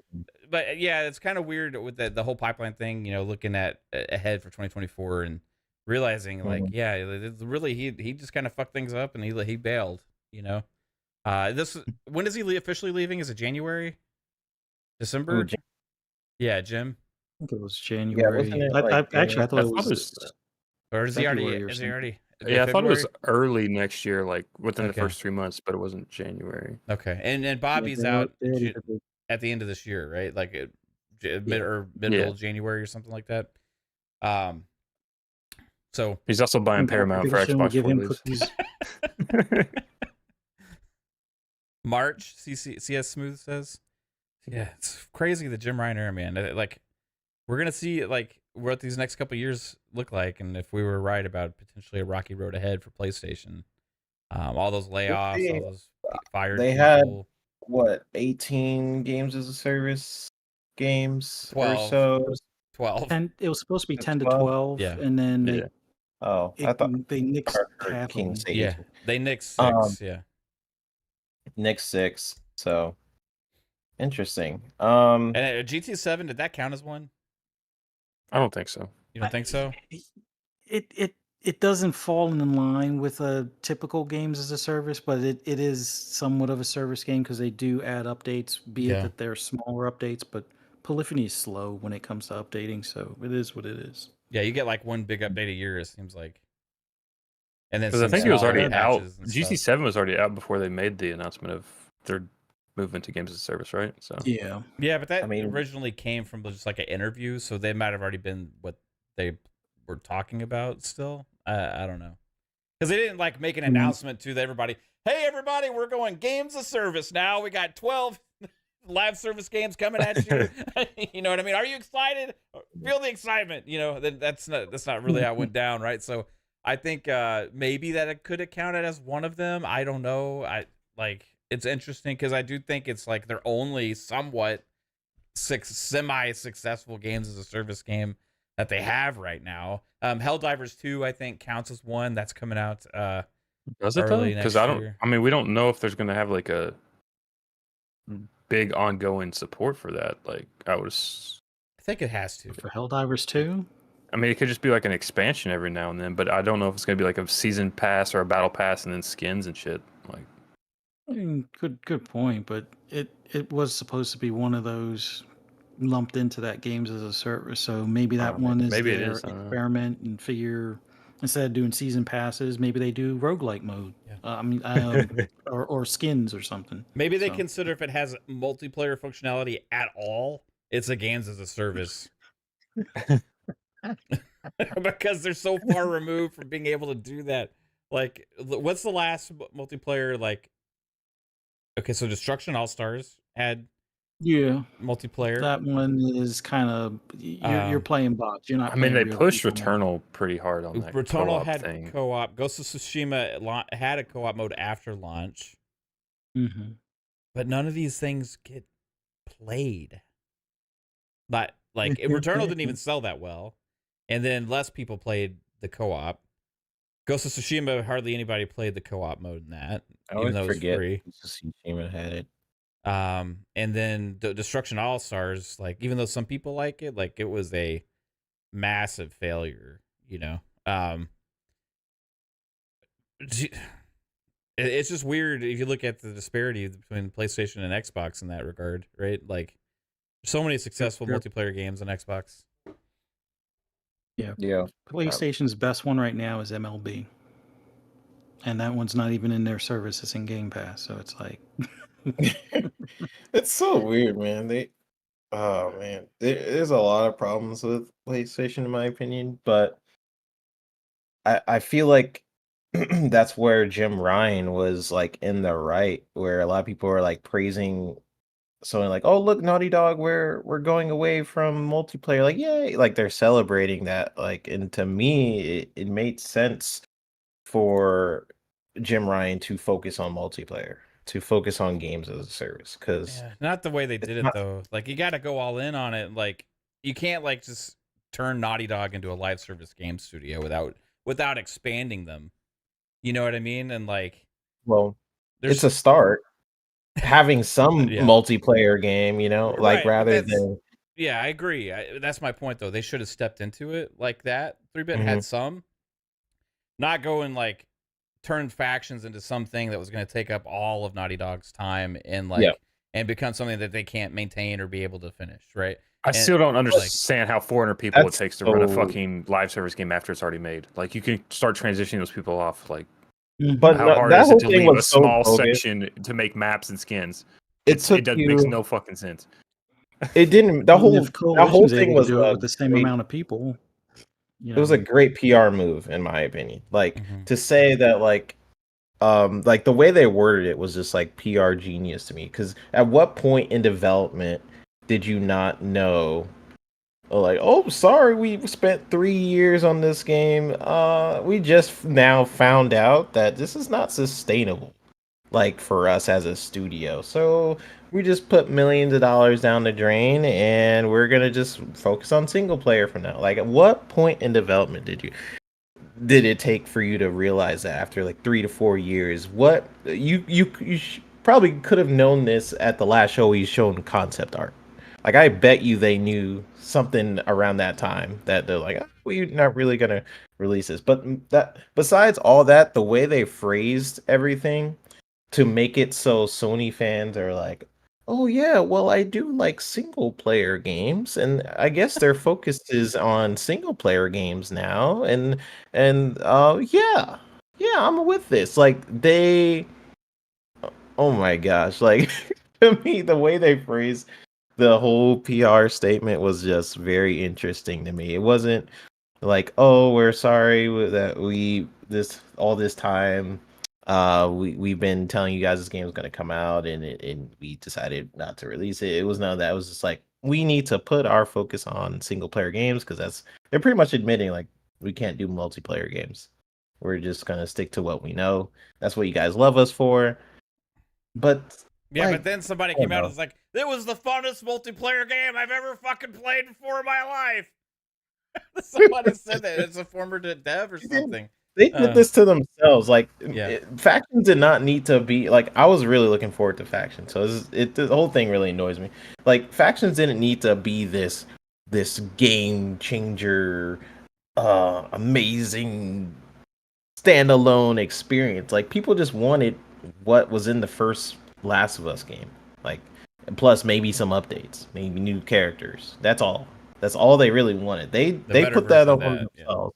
The better version of that. Like, that's all people were really asking for. Naughty Dog chose to be like, no, we need to make this a separate experience. I feel like it all just comes down to like they ran out of time to put it in the actual Last of Us Part 2, and then they're like, oh man, but we put it in the first game, so we need to sort of make up for that. Oh yeah, let's just make it a standalone game. And then their ambitions went kind of crazy, which to me, See, it's like, it's just I think 3-Bit, like, Right. originally it was planned as like a smaller multiplayer thing, and then Sony got involved because like Jim Ryan's focus on wanting to do all this live Yeah. service stuff, right?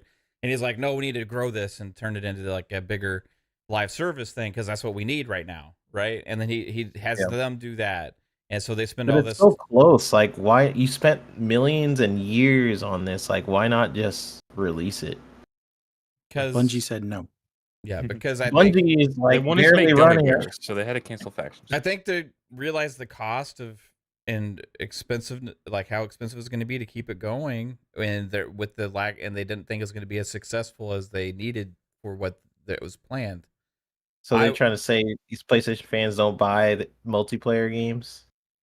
Bungie told They're them not- that they're the not game buying them. sucked. Remember that, you know? So Bungie can't even hold their own game all of this happened. All of up this, to water. I know, but all of this happened after that Bungie thing, right? And Yeah, so yeah, it like, did. right, like all this started happening after the Bungie thing, and then like, you know, they announced that like, okay, it was like gonna be, you know, we're still working on it and stuff, but you know, it's not gonna be ready for, you know, and then now it's canceled, right? So, like, I feel like Sony had this push. Remember, they said all of our big franchises are gonna go live service, right? They said we're gonna multiplayer games of service for all of our big IPs and stuff. They had said they're going to be the Horizon multiplayer game that literally nobody fucking is asking for. They had the factions was going to turn into this big thing. They had, all this other stuff, and I feel like they just did all that and said all that, and like had the studios start doing all this stuff without realizing what's actually fucking involved with it, and realizing like how much it takes to keep them going.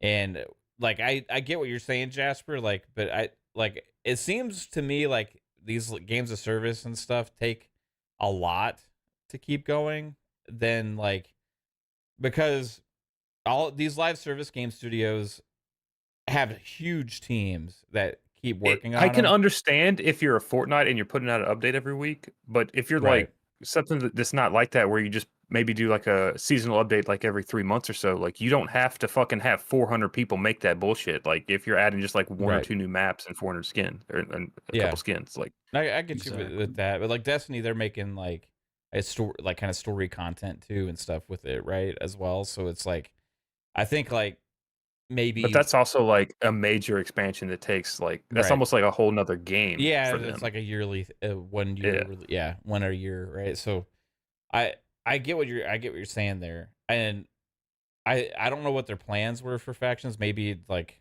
ballooned into something that was way above. But again, that was all on the, like they did all that to themselves, like based on what the fans are asking them. Sony, to what they wanted to do.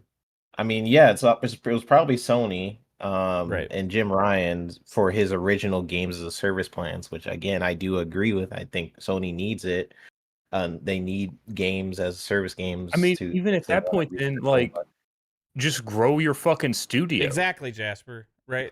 That's what I'm saying. Like Naughty Dog has an insane amount of developers. Like that's where also is like a weird misconception thing that they don't have. They enough are all people. experienced in making single player shit.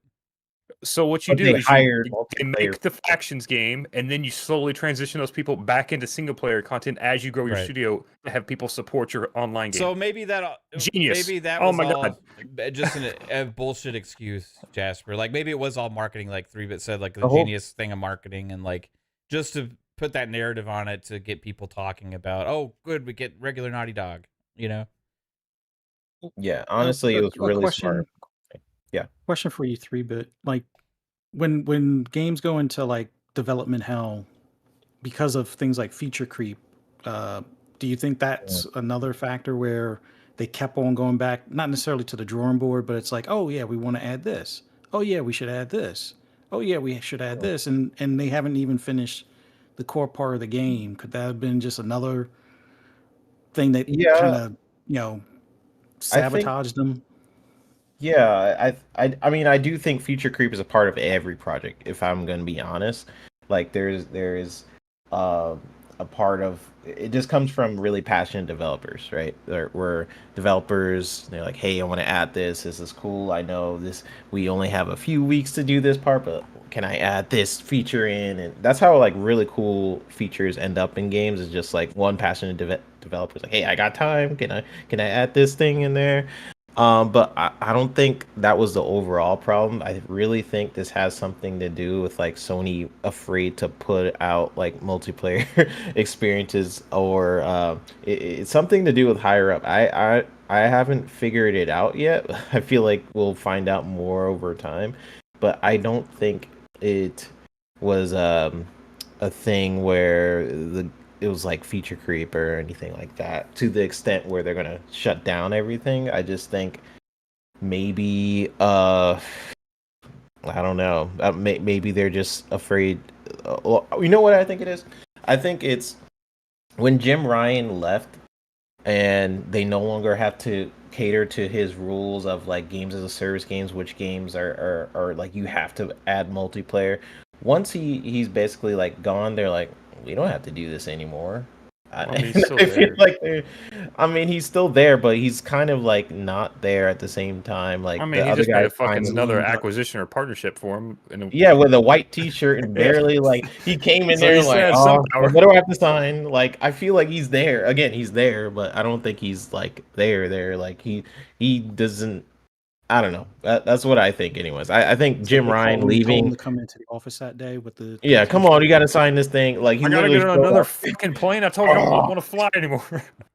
Like it showed like when you're looking at him signing, it looked like he just showed up just to sign it. Like, okay, sure. Yeah, and like then goes back to chili his, on his t-shirt from scarfing down his chili dog right before he showed up there. And it's like, yeah. what do you want me to do? I'm fucking on vacation, motherfuckers. I'm retiring next month. I just staying because you asked me to. It's a formality. What do I gotta fucking sign? This bullshit with this fucking Netscape? What the fuck is it? The NC Soft? I don't know what the fuck this is. What is it? Give me a pen, you son of a bitch. There you go. Yeah. That's what it feels like, right? To me, his pajama I don't bottoms know. and a t-shirt. It Now I really, don't finish my it fucking literally chili dog. feels that way. It was a I don't casual know. Friday. He didn't get the memo. He had to wear a suit. I don't know. It just feels like he was forced to be there to sign something and take a picture. It's like, all right, I'm going back home. That's what it felt like to me. But honestly, I don't know.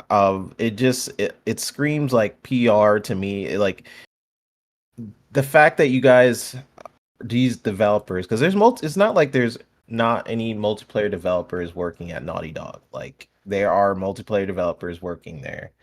So to me, it's not like you guys didn't work on this game for 3 to 4 years, and just now realize that this is not working. Like that doesn't make sense to me. It just feels like something that's coming up from the higher ups, or just like, what if we release this game and the perception isn't as good as we thought it would be? We are known for those premium 9 out of 10 type things. What if the multiplayer isn't, clicking? Because a lot of multiplayer games that first come out, they can sometimes have a mixed reception, then they get better over time. They're like, well, we don't really, I don't know if we want to sustain it over time. Like, how many PlayStation games have they released and then continue to support, like, with multiplayer? Not many.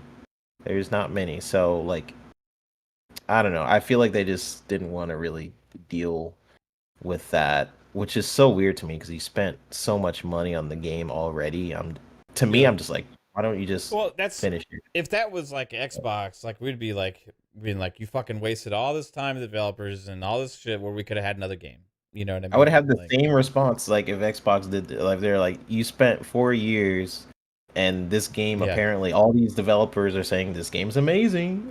We had a couple freaking articles. Yeah, this is like Fable Legends, right? Fable Legends, remember that? Or Scalebound. Yeah. But like Fable, the reason I'm bringing up Fable Legends because that was like canceled internally from Microsoft, and that was a multiplayer focused thing that was like different for the studio and all that kind of stuff, and then that ended up shutting down Lionhead, right? But like I know there's people that we had talked to like that had played Fable Legends that actually liked it a lot and stuff too. They said it was really fun. For some reason they just never released it, So it's like kind of like fucking PlayStation is like Xbox then trying to figure this multiplayer shit out. Like, well, it was either put the game out and then 4 days later shut down your whole fucking studio. So right, shit happens. Well, it is kind of like trying to figure out the games of service and all that kind of stuff. Like that was like the early days of Xbox kind of experimenting with that kind of stuff. You know what I mean? Like, and now we're kind of see where they're at now. Like games of service, they have so many. They have fucking Minecraft and Age of Empires, Halo Infinite. They've had a long time to kind of figure out, and I mean, it is proven that live service games are hard, right? There's a lot of engineering that goes into it. There's a lot of testing, a lot of beta testing, and all this different stuff. I'm not saying it's not hard to do these things. I'm just saying, like, bro, you were basically there. You spent millions of dollars. To me, I'm just like, just release it. But they obviously, I think they're kind of protecting their brand a little bit. I think they're just kind of afraid to kind of go there right now, the state they're in. But it's kind of weird to me because they need some multiplayer games in my opinion, but maybe they're also looking at their fan base. I mean, look how people were reacting to this. They were like, oh, cool, single player. Like, that's all I want. And if you have those reactions over and over, then Sony, like, okay, cool. We don't have to focus on multiplayer. But in my opinion, if they want that future, I mean, obviously Jim Ryan was seeing something with where Sony is going as a studio. He's seeing that not a lot of people are buying their games, their single player games that people are like, oh, praising. They're not buying to the level that they are with multiplayer games. In multiplayer games, you get recurring revenue. You get something where people buy skins, they buy the DLC, they buy packs, they keep reinvesting into that game. And that's why multiplayer games are important for an ecosystem. Then Sony is just kind of just like they've relied so much on third party for that reoccurring revenue. That's not really sustainable. I mean, how many times are you going to keep pouring into someone like Square Enix, where you're like, okay, you guys are only on PlayStation. Now what? They play that game. It's not like usually multiplayer, so it's just they need a game, several games where people can keep coming back to them. They don't have like a Sea of Thieves. They don't have anything really. Yeah, I can't think of a single game where it's just like they just got to start small and grow like with it. But like they just went all in on way too much all at once and burned a lot of time and money and cost a lot of people jobs and all this other shit too. But you know, we'll see if they learn their lessons. Xbox in 2024 is another story though. I mean, we already have like a really solid lineup of games that are planned, and then there's even rumors about potentially other ones potentially being ready for late next year as well. We already know Avowed was supposed to be potentially 2024. There's Hellblade 2, obviously. There's a flight simulator for 2024. There's Ara on PC. There's Towerborn. And then rumors potentially of even South of Midnight being ready. And there was even possibility of one of the other ones too. I can't remember which one. Clockwork, possibly. Clockwork Revolution, yeah, that one possibly being ready too. And even if they aren't at next year, like those are probably at least first half of 2025, right? So like we know like this pipeline is lined up crazy good, and that's without even talking about some of the even bigger hitters like Fable and Perfect Dark and some of these other games that are out further. And then we also know Call of Duty is going to happen in November as well, like Clockwork, you know. All the live service games are going to keep getting updated and stuff as well. So 2024 for Xbox at least is looking really solid. I can't wait for the showcases. Yeah, it's going to be insane. I'm looking forward to a lot of games coming out. Hellblade being one of them. Just from that latest trailer, I've watched that trailer so many times. The new the Game Awards reveal. Man, you may need to look at the DMs. Yeah, I've been posting you guys the Wolverine stuff. It's interesting. I got all of them in their 3-bit already. Okay. Oh, you did?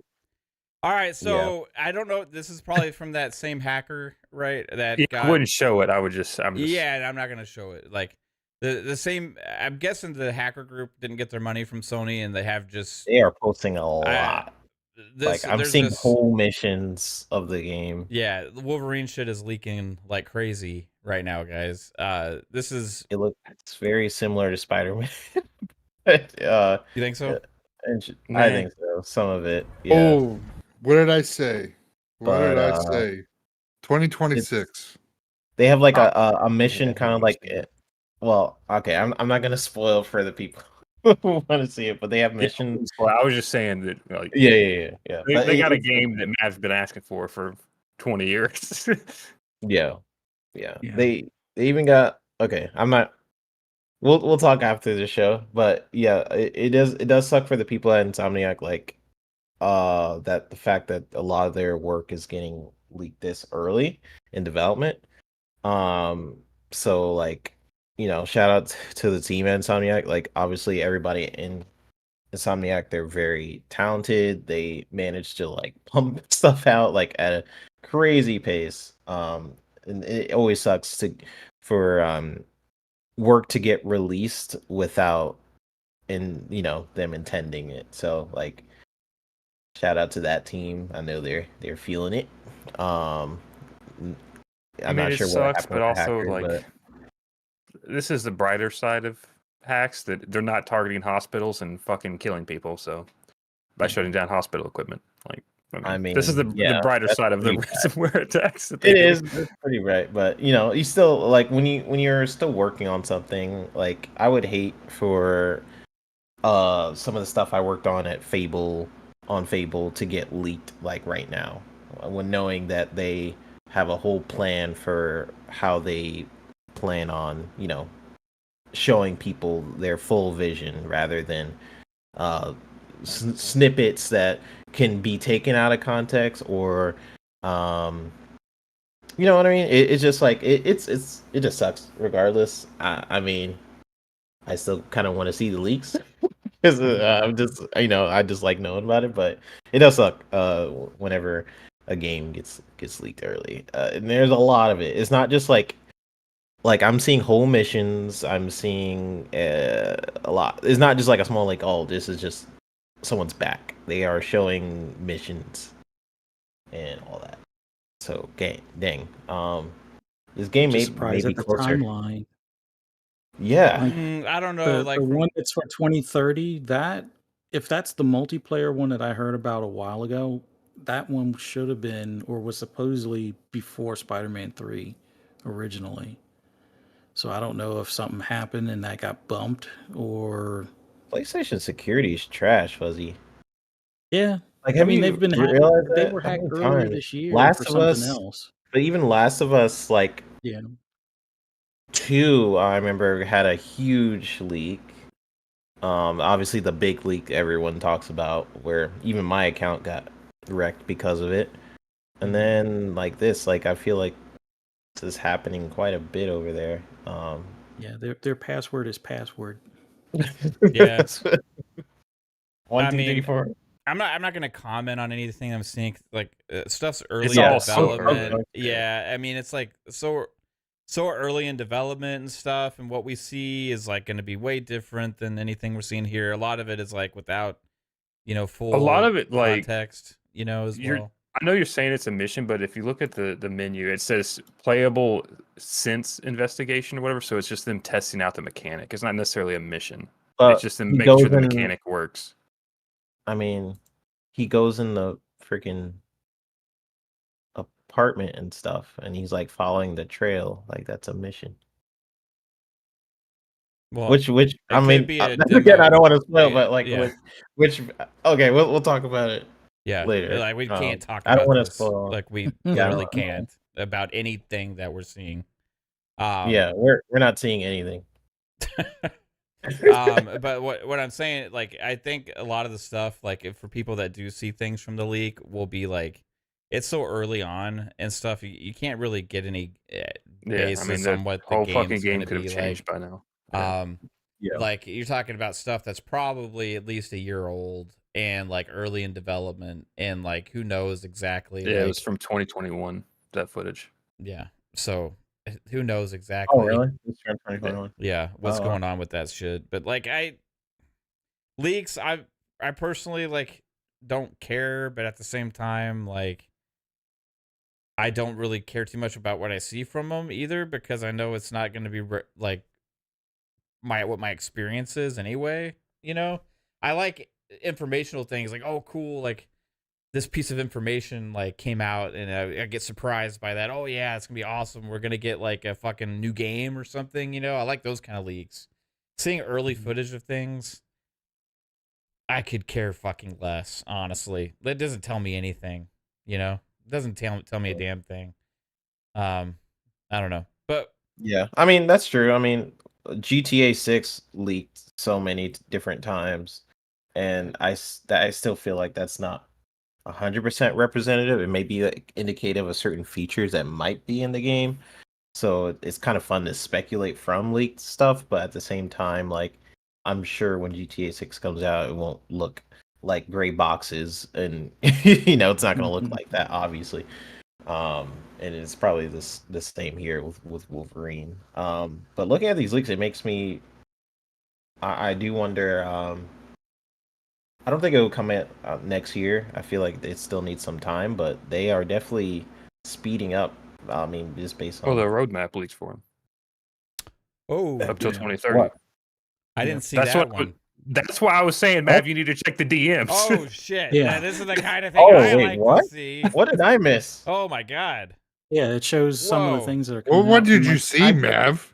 What the heck? I Where did can't. you- I don't know if I can say what I'm looking at right now, but holy fuck! The- I The, can. the thing that's for I don't 2030, know. I heard This about that a while ago, but Oh. it wasn't specified what characters it would be. But if that's the multiplayer one, that one was supposed to be shortly after Spider-Man 2. That was Snap. technically supposed to be even before Wolverine, but I guess something happened or changed. Oh my gosh, What that's I'm- big. Yeah, so the one that's supposed to be before Wolverine is like that's Is the one in 2030? that's gonna be that- that's gonna be a like expansion issue, like 1.5 thing. The one before I'm at the 2025 item. the The 2025 2025. item is gonna be like a Miles Morales situation. Yeah. Yeah.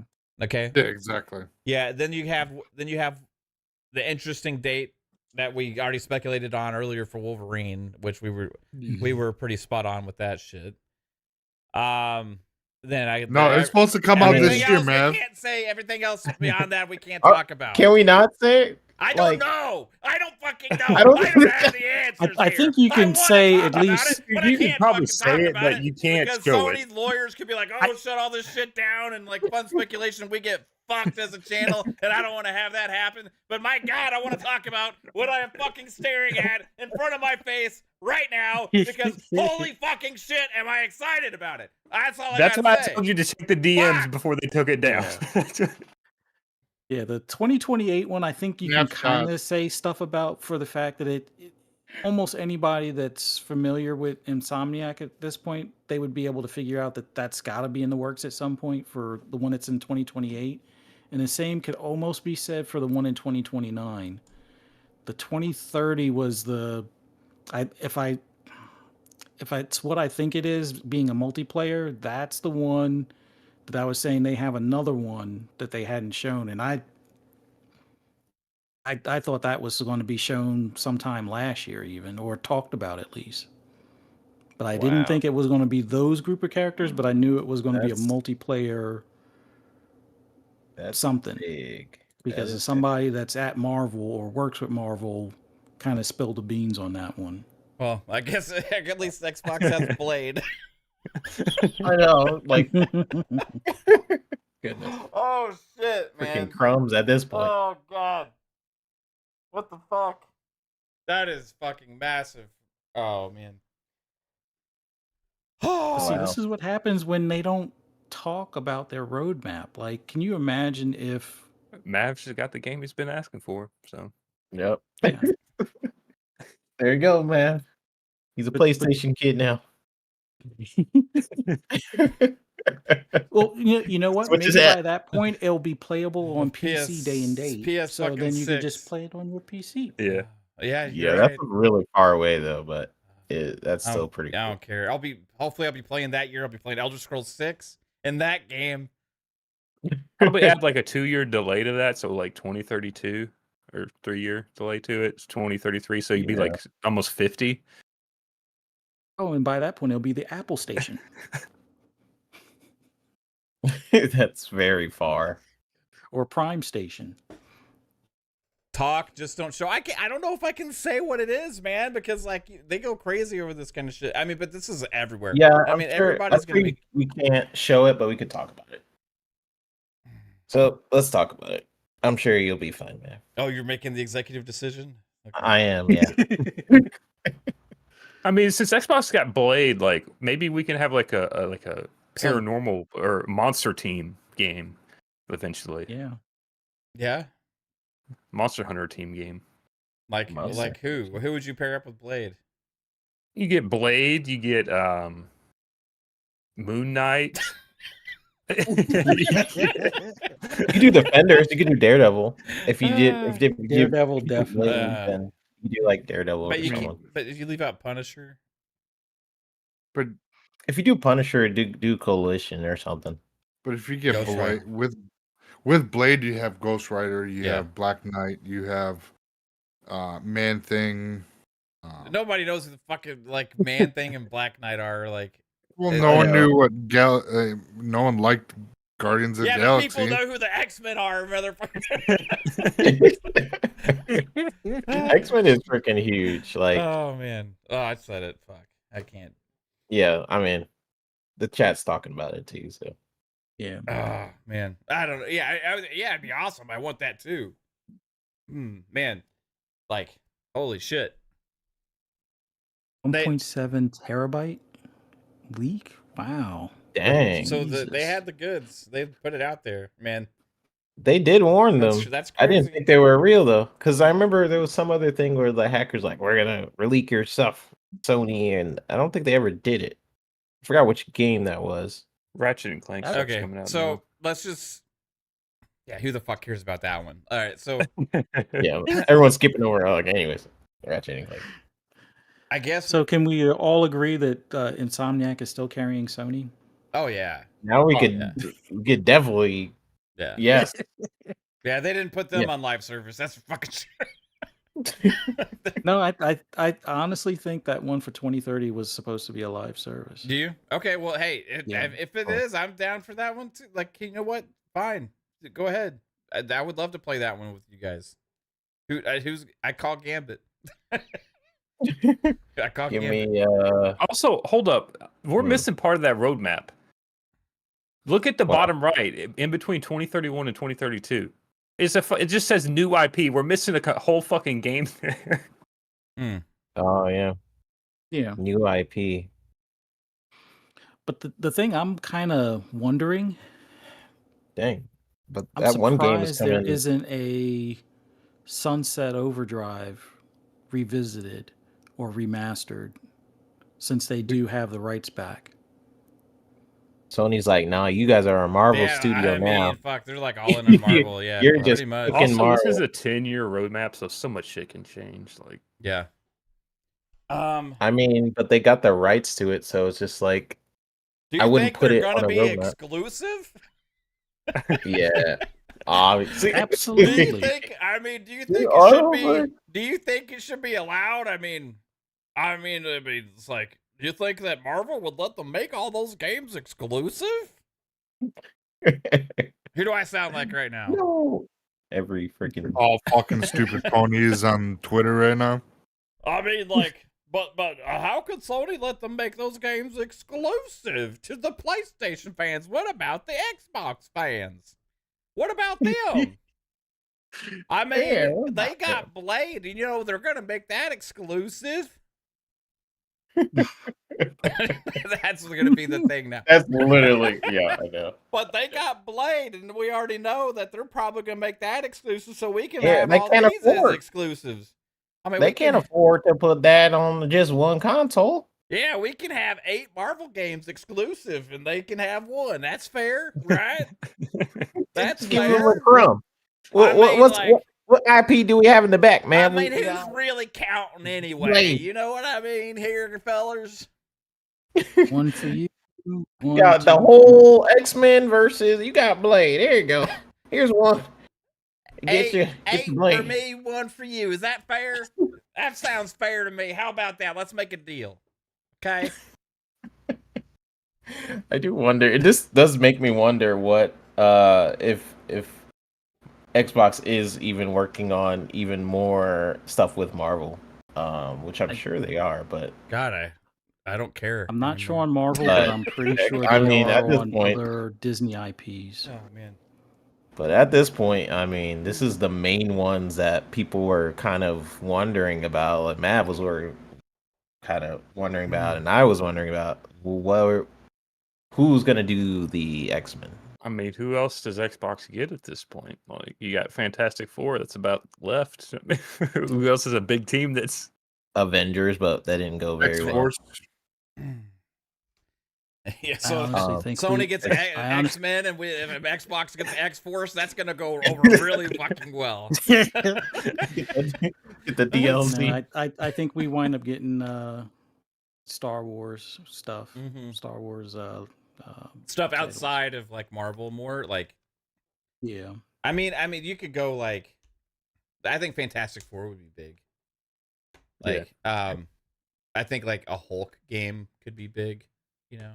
Yeah. You could do like. There's definitely characters. You could do game. Some of the Avengers type characters. You know what I mean? Like individual games. I mean, Guardians like.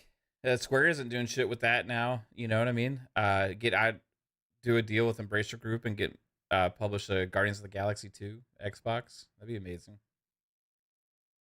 Cool, but I mean, again, this is so far away too. I mean,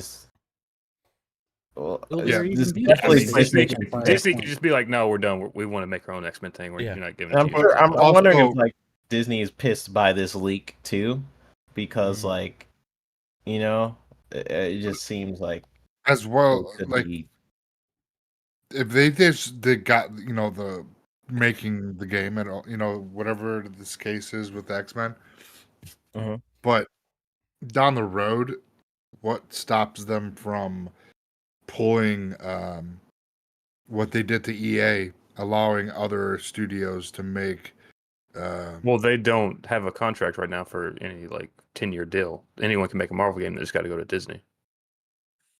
But I'm saying EA had a deal to make Star Wars games exclusive to that studio, and then we heard about Ubisoft with Massive making their game. But that's out of the 10-year deal now. Yeah, so Disney backed out of that deal early actually. Because was that the case? I thought they were still in that. No, they backed out of the deal. That would have ended in like 2015 or some shit, didn't it? No. It was shortly after Battlefront 2. I think the last one that they were supposed to get over at EA, other than the second part for Jedi, was that Squadrons. Yeah. There was 3 other canceled games that EA had canceled. Like they canceled, I guess, Battlefront 3 and something else. They had started shopping around their IPs and stuff a couple of years ago to other developers, and they had the KOTOR remake. There was the Ubisoft game. There's that other game, like you said, Fuzzy, and that was announced like a couple years back, right? So like, I think that they had what had come out was that they had kind of gotten out of that deal a little bit early because they weren't happy with the stuff that went on with Battlefront. Remember, like the huge backlash that happened with Battlefront 2, and then the game kind of flopped out of the gates because of that stuff, and then they weren't delivering as many games as I think they wanted and stuff. So they started pitching games to other companies and stuff, and maybe there's a clause in there about their ability to do certain things or whatever. But Disney has taken that whole approach since then with Marvel, but also with Star Wars and stuff. And then we saw also there's an Indiana Jones game, there's a Blade game. I think there will be other games that we don't know about. But I think the bigger move here, seeing this, like Phil Spencer, bud, love you, bro, right? But look at this. Look at this fucking leak, dude. Okay? Go get WB Discovery. Go fucking do it, dude. Just buy the whole shit, and you can smear it all over all those fucking ponies' faces and say, yeah, you got this. Well, guess what? We got the Justice League, motherfuckers, or, whatever. Like, you it's can't. The only really equivalent, because X-Men is big, man. Yeah. Or if you get Avengers and just redo the Avengers with a different team. I'm trying to think of a team that could do it. Like, I don't know. Coalition would be interesting if they did it. Or if they got some other multiplayer team within Xbox to handle something like Avengers. Because my main problem with Avengers was like it felt like pretty polished, but like in terms of like the multiplayer and the systems, they were all just messed up. It was just It was how you got to different planets was a wreck. The story mode was the highlight. You only were on one really. planet. Huh? You were only on one planet. I mean, yeah, I guess yeah, that's all. It was Earth. Yeah, it was all in Earth. But the map system was just a wreck. But yeah, I don't know. This is like honestly, it's pretty cool.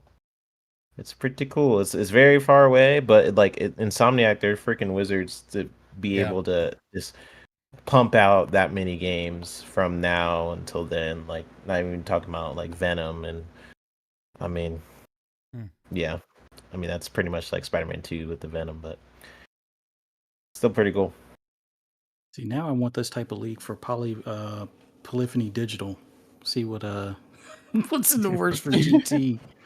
Or maybe Come on. Maybe Xbox can work out a deal with Embracer for Lord of the Rings. Didn't they do that for Amazon?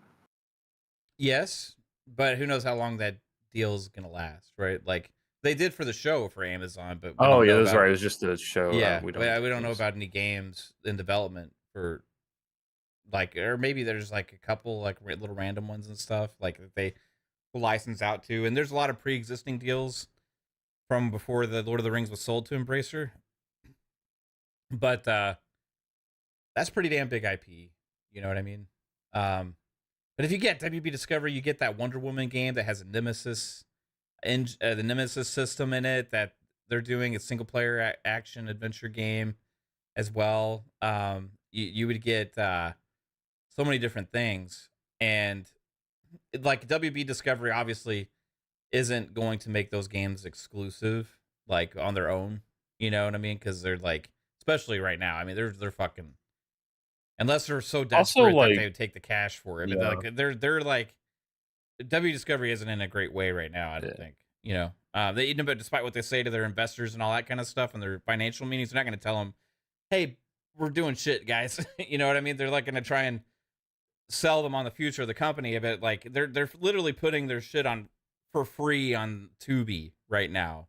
Yeah. Like, I think that's the hard thing because Xbox has already like stated that they don't want to do those exclusive deals where they go out to a third party and be like, "Hey, you're making this game. We just want to have it on our box or whatever." They don't like to do that anymore. So I mean, they could do that and like that would solve some of their Marvel problems. Like they could have paid for Midnight Suns and then you would have an exclusive Marvel game, but they don't do that anymore. Yeah. So, but they do. I mean, they're doing it with Blade. So. Yeah, but they're developing it. Yeah. Yeah. I'm saying like they don't go out to third parties and be like, "Hey, give us your game" or whatever. I mean, if they're putting Activision's history into it, Activision would do a lot of these deals with like Marvel and stuff like that, and now they have Activision. So, I mean, they could go that route again with a lot of different licensing deals. Like go to Activision, where Marvel used to go to and have a relationship with, to get other games. But I just find it's interesting. Like everyone was saying, Wolverine was next year. It's definitely not next year. It doesn't look like it's not. The only people that were saying that were fucking PlayStation. Yeah, people. Those guys didn't know shit every bit. Like there's 2026. 2026 is even thinking further. It was going to be 2025, but they're going to sell the shit out of that other game, the Venom game. I was saying 2026.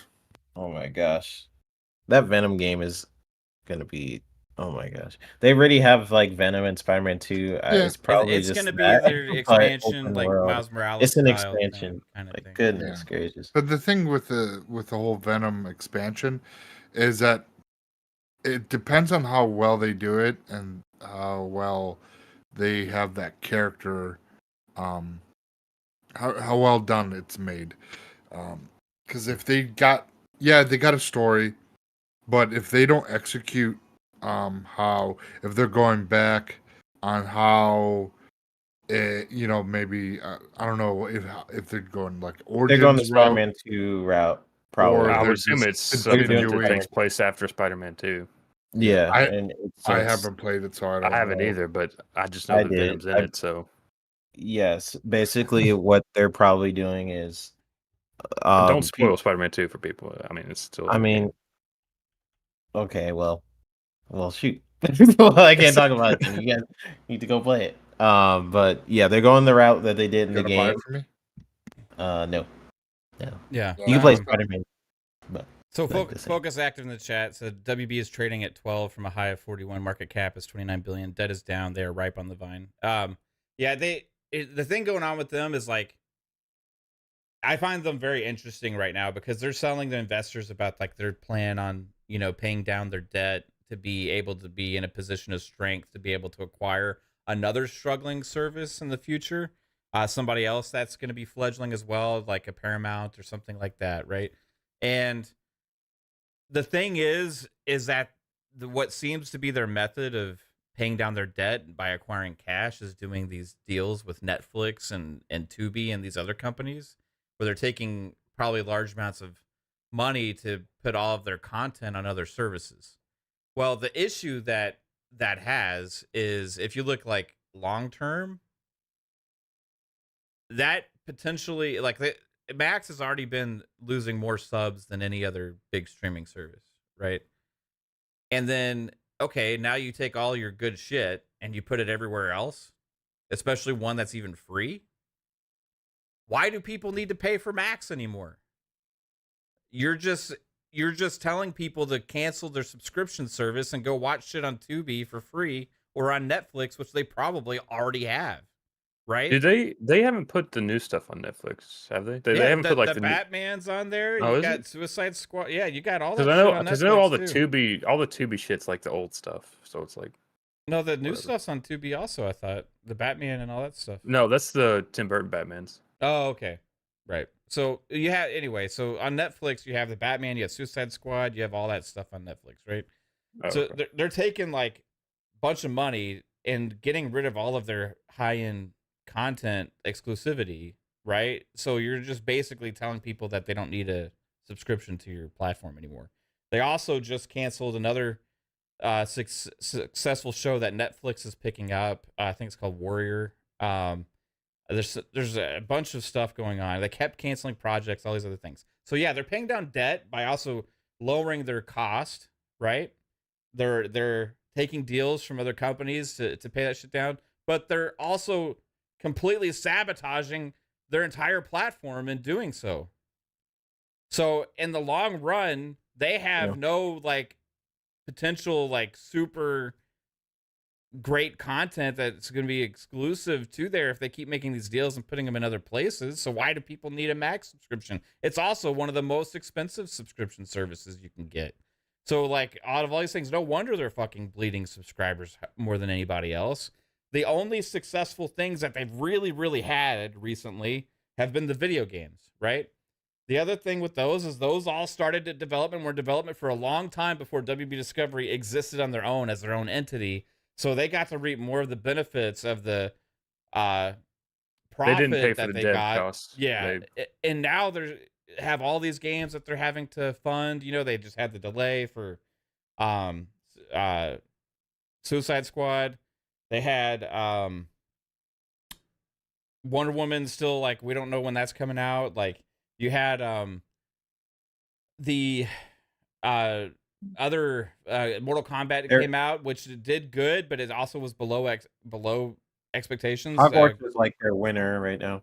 Yeah, Hogwarts did great, but like, do they have the funds and capability to really have like 6-year-long, 5-year-long development cycles on a bunch of big projects with bleeding all of their recurring revenue? Like, I don't see it unless they keep selling their IPs and licensing them out to everybody else. But then what's the point of that when they don't exist anymore as like their own basic huge subscription service, which was what the point of them existing in the first place was all along. So it's like they're just basically selling out to do what they're trying to do right now. And I think they're trying to play for the short-term sustainability while not really thinking about the long-term problem that a lot of these things cause. You know what I mean? So I don't know. That's just my thoughts on it, but maybe I'm wrong. Yeah, Warner Brothers. No, I think you're right. I mean, Warner Brothers is in a constant state of just getting in debt, and then it's like band-aids, it feels like, with a lot of their situations. And we'll see what they end up doing. I think they keep selling off different properties at different IPs. I do wonder at some point if they're just going to be like, here is our gaming catalog or our studios. I mean, they considered it once before when Xbox was like in the front line, like, excuse me, let me get in there. I don't know if they're gonna do that again or what it will take for them to do that again, or who's even in charge. Because Warner Brothers had some deals with, I forgot the other, was it just Discovery in general? Yeah. So I guess I don't know what Discovery necessarily owns or what Warner Brothers in general. I don't know what it will take for them to get to a place where they'll be willing to sell it again. It's not like they haven't wanted to sell it in the before, so that's interesting. And Jason was he was saying in chat like here we go with Xbox needs convo because of this leak. Oh, we've always had this conversation of like where Xbox, it'd be nice for Xbox to have certain things like to have a superhero IP and things like that. I've speculated like Blade would be dope for a while just because he's a dope superhero, and I think there's a lot of potential there with like gaming, like with the features, like what you could do at nighttime, and you can make it open world, and there's like a lot of cool things you can do with the Blade IP, more so than the Wolverine IP in my opinion. Like I love Wolverine, but in terms of like gameplay mechanics, there's a lot you can do with Blade. So I'm excited for that. But it's just one of those things. I think Xbox can continue. There's no reason why they can't just stop at Blade and stop at Indiana Jones. I think there's a lot of cool other IP they can go after, like Punisher. Punisher and the Coalition. Just imagine, that would be a freaking dope pairing. Though, like Xbox has 30 plus studios, and like they could all do something really interesting with a Marvel IP. So it's just a thought we have. It's not like saying like, oh, here we go with Xbox. Like it's just a thing where Xbox has so many different studios. It's just interesting to think about because I don't think Disney has been stringent with their IP before, but what it's showing me is that they are willing to start licensing stuff out more. So that to me is an interesting conversation because they're like, okay, well, they're willing to like shell out X-Men maybe around that year too. That's when they're planning to do movie stuff with X-Men around that time frame. That could be its own discussion, but what it says to me is Disney is willing to start licensing out a lot of their IP. So in other universes, doesn't have to be connected to the MCU. So you're like, okay, they did it with Blade, they did possibly X-Men and Spider-Man and all this different stuff. What other things can they do? And who would be the right fit for it? So that's just kind of what I'm thinking about. Like when I'm seeing X-Men up here, it turns into other forms of conversations, like what else can be kind of cool, like maybe a Daredevil game, who can do the Daredevil game, stuff like that. I mean, we've had this conversation with what superhero game would be cool for Xbox when the Xbox stuff leaked. And we speculate for we speculate for Xbox, like what superhero game could possibly be in this leak, and we actually said Blade. You guys could go back. Was the GTA leak this year too? It was this year, yeah. No, it was GTA. I think, yeah, it was like some February this year, but I feel like the big one where like you got all like the game animations and stuff. That was this year, or was that last year?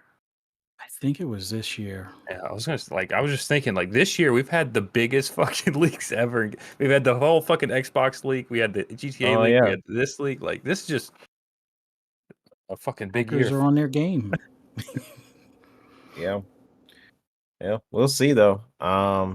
We'll see. I mean, it's a long time from now, but and a lot can change since then. But I mean, that's a pretty cool get. It won't be PlayStation 5. that's looking like PlayStation 6. So I doubt. I mean, we'll probably be talking about it in future podcasts, a year, 2 years from now. But it's gonna take some. Cross-gen. Will it be a launch title? Yeah, will it be a launch title? We'll see. We'll see. But overall, I think there's a lot of cool IP Xbox can get. They are in a position where they can get some pretty cool ones. So we'll see. We will see. Yeah. Very, very big leak though. There's a lot of stuff we're going to talk about probably in the next few shows. I mean, the roadmap is a crazy thing. Some of the script for the next Ratchet and Clank game just came out too. Yeah, yeah. They're releasing a lot. We have the locations of where Wolverine is. I'm looking at. There's quite a bit. Quite a bit. Yeah, it's crazy.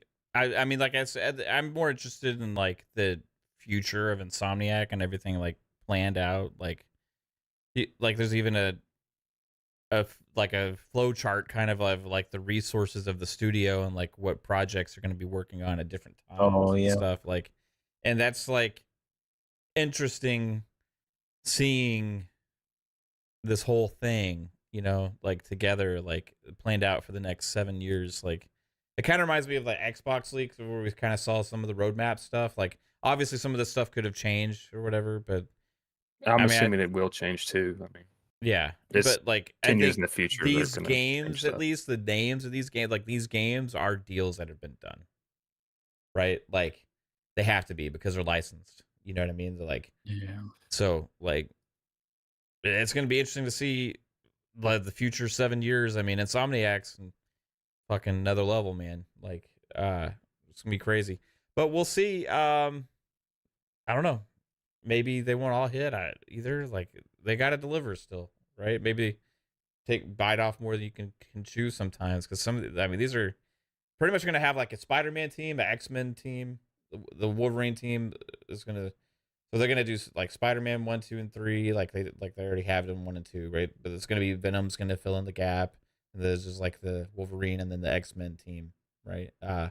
So yeah, and then it's gonna be crazy.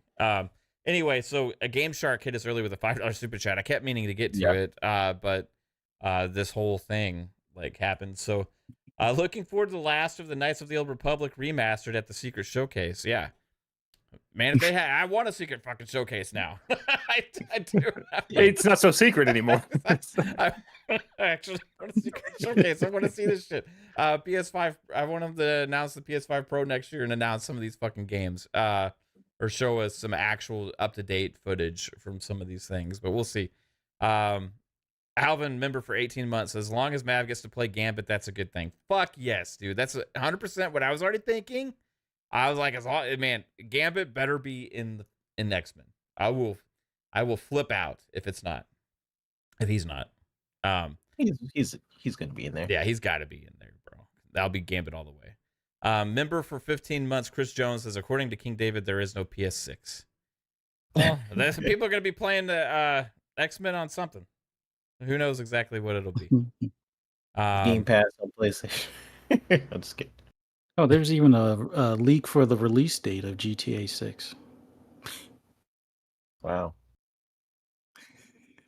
Yeah. Oh man, the leaks are crazy, bro. I hope we don't get in trouble for it, but oh well. We didn't talk about any specifics except the information from the actual games being released. I mean, we in didn't what show years. anything. Yeah. We could be we're making all this shit up. Yeah, you don't trust us, guys. Hypothetically, if there was a leak, then chuck us all here, guys. You know, damn, dude. We were just talking about roadmaps earlier on the show too. This doesn't change that for 2024 for PlayStation. That's for damn sure. Yeah. But you know, the future, they got things planned. So hopefully, the other studios have some awesome stuff too. Hopefully, they got something. I mean, 24 for PlayStation is looking kind of like what it was for Xbox, and what was it 21? 22. 22. It's looking very empty, very Also, we just got a Gorilla leak too. A what? Oh my gosh. Did we really? Yeah, their next game or their current project is called Hunter's Gathering. Is that multiplayer thing, or that's what people are assuming? Oh, holy Focus. shit. Focus With the 49. Super generous $50 super chat from Focus Active. I'm trying to do my best Pong Soul impersonation. Choo choo, motherfucker.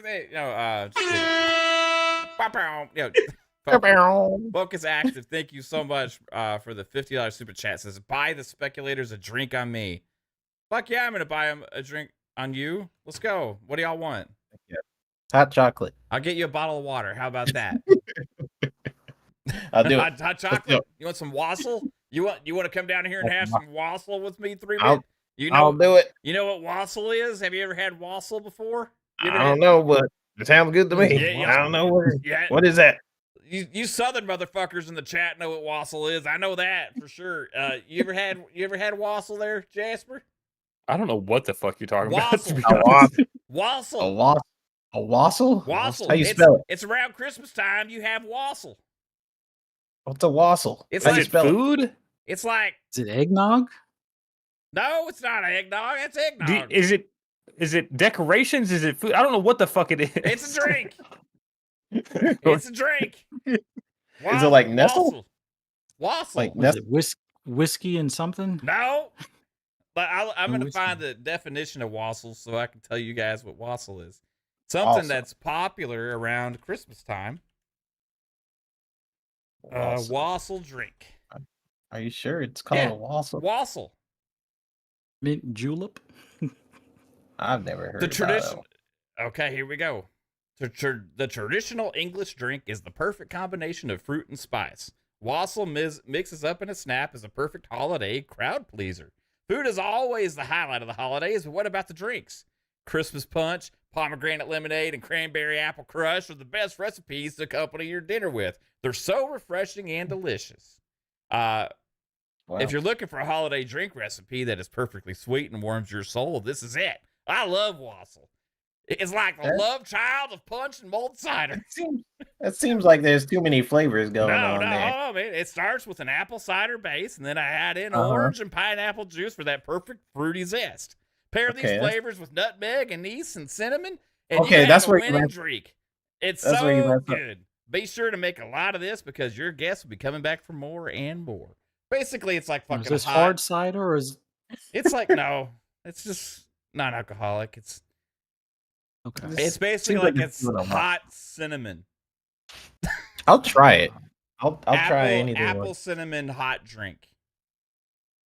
Okay, well, next time I go over there, Mav, I will try some wassail. I hate wassail, so why'd you say it? You were pumping it up. You literally read like an ad. I'm never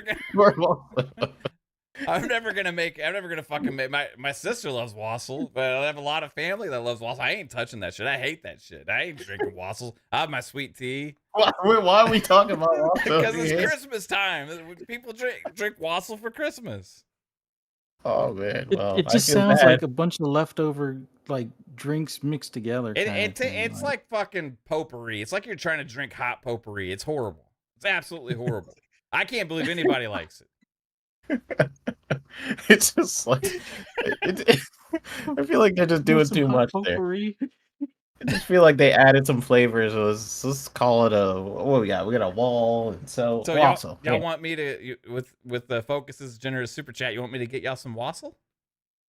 No wassail. All right. How about a whiskey? A whiskey? I'm a gin guy. I don't drink. Of course you don't. Whiskey. Was it like rum and Coke or Jack and Coke or Bailey's and coffee? Those are my go-tos. Right on. Yeah, either Jack and Coke, rum and Coke, or just a fucking a small whiskey and on the rocks. Give me a Capri Sun. Can I get a juice box? Deal. I'll get a packet. Which would you like? What is it? I want the because they have different flavors. Yeah, right? Do you want the Pacific Cooler or do you want? I want the Echo Dude, cooler. I forgot all the flavors of Capri Sun all of a sudden. You want the Echo cooler? That's I the can Ghostbusters. Fruit Punch, Pacific Cooler, or Strawberry Kiwi. You want one of those? Oh, strawberry kiwi. Let's go. Of course you choose Yeah, Strawberry Kiwi, you little bitch. That's the worst one. For a drink Not that that came bad. out when we were all kids, kind of thing, you would think they would have I would like, always get the. like a bigger bottle size. Like, What I drink? mean, it tastes good. It's just a matter of I'm not drinking from a little silver baggie Oh, you're talking about the Capri. where the straw winds up poking a hole in the back of it, kind of thing. I haven't had Capri Sun in years. I wonder. Where do they sell it at? I saw an image of a Capri Sun, and I just can never drink them now. Like, it would ruin it for everyone, so I'm not going to say it. But there's Okay, just good. I don't want to hear. I like Capri Suns. But it's a drink from space. No, I'm just kidding. I used to drink Sunny D too. I'm just going to say it. People found No. mold inside of them, and then you don't know it, so you end up drinking it. Oh, So I've never drank it. If before. you I've- look I've and seen shake that. on the bottom, you can see it sometimes. Oh, because they made them clear now, so they try to. Yeah. They used to not be clear. Yeah. Well, thanks, Jasper. Thanks a lot. yeah, it just ruined my taste buds. I was all for that Capri Sun. Now it's like Capri mold. I can taste it right Yeah. now. So You just always cut them open and pour them into a cup. did you know that a guy died before from drinking a can of Wow, soda? really? Yeah, from drinking a can of soda, right?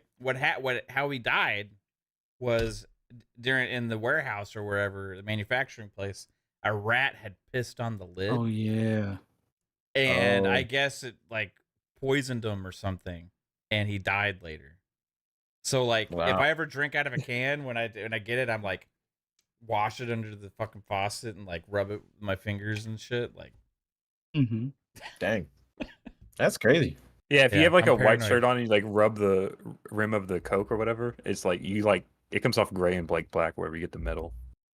Yeah. yeah, Dang. I don't know what he got. learning but, a lot. like, yeah. You guys are making me not want to drink anything. Yeah. No water, not even water. I'll just. Yeah, you Stay can't in. drink water because it has microplastics in it and it'll fucking decrease your sperm count. I'm just gonna. That's why I don't drink- that's why I don't drink Unfortunately, water. it's kind of possibly a true thing with the whole microplastics now. It's like it's in everything. It's in us as we speak. So Yeah. Thanks, Focus we are now Active. microplastic. Oh my gosh. Big Poppy Senpai said, Mav, Cowboys are in first place again. You have hope. I can't believe those Eagles lost to the Seahawks tonight. That makes me smile. I'm gonna go watch that fucking game on replay and smile the whole damn time, even if it's close or whatever. I know it's gonna happen. Those Eagles are gonna lose, and the Cowboys got another chance to still win the division. Fuck them Eagles. Let's go Cowboys. Yeah, we sucked ass yesterday against the Bills, but you know, everybody has one of those games. Everybody has one of those games, right? Right now, the Eagles are going through it. Oh, Lewis is asking for tidbits. We're near the end of the year, but I guess there is some tidbits. Yeah, huh? we do have some tidbits. Are we ready for some tidbits? Let's get into some tidbits. Let's do I think it. there's only one game we haven't seen this year. Cool. This will be exciting. It better be a good one.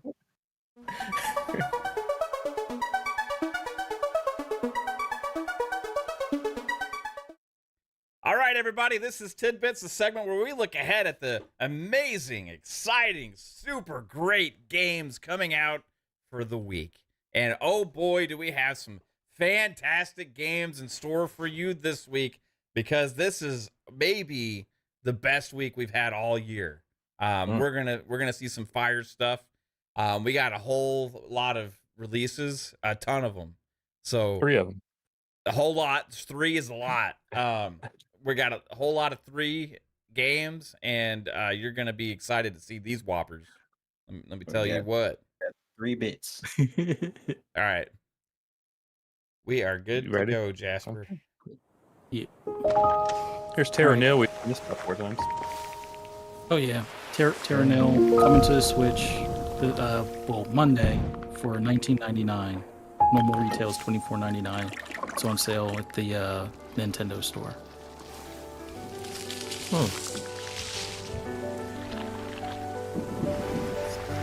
Very peaceful. This is the world coming back after consoles cease to exist.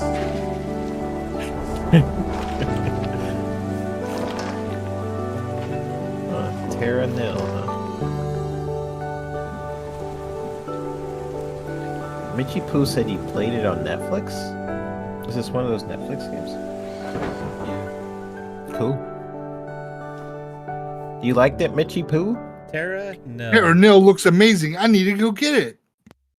Terra nil. That's All like right, a Luke. 90s commercial. Oh, I remember this game. I think. Yeah. Loot River finally coming to PS4, PS5 for Tuesday. Price is it's priced from $19.99 to $24.99. I guess if you have a PS Plus subscription, you can get it for $19.99. And it has a new mode. You can now draw or make your own levels. Cool. I thought this was new, so there's nothing in this. Oh, yeah. I remember playing this game. It got This pretty was in challenging. Game Pass not too long ago. Yeah. Interesting. And then here's Resident Evil again for the 500th time this year. But for your iPhone, iPad, and your Mac. I've been playing Resident Evil 4. It's really good. I wonder if we really tried to figure out, like, if we could look at what games are shown on Tidbits most. I wonder if Resident Evil would win.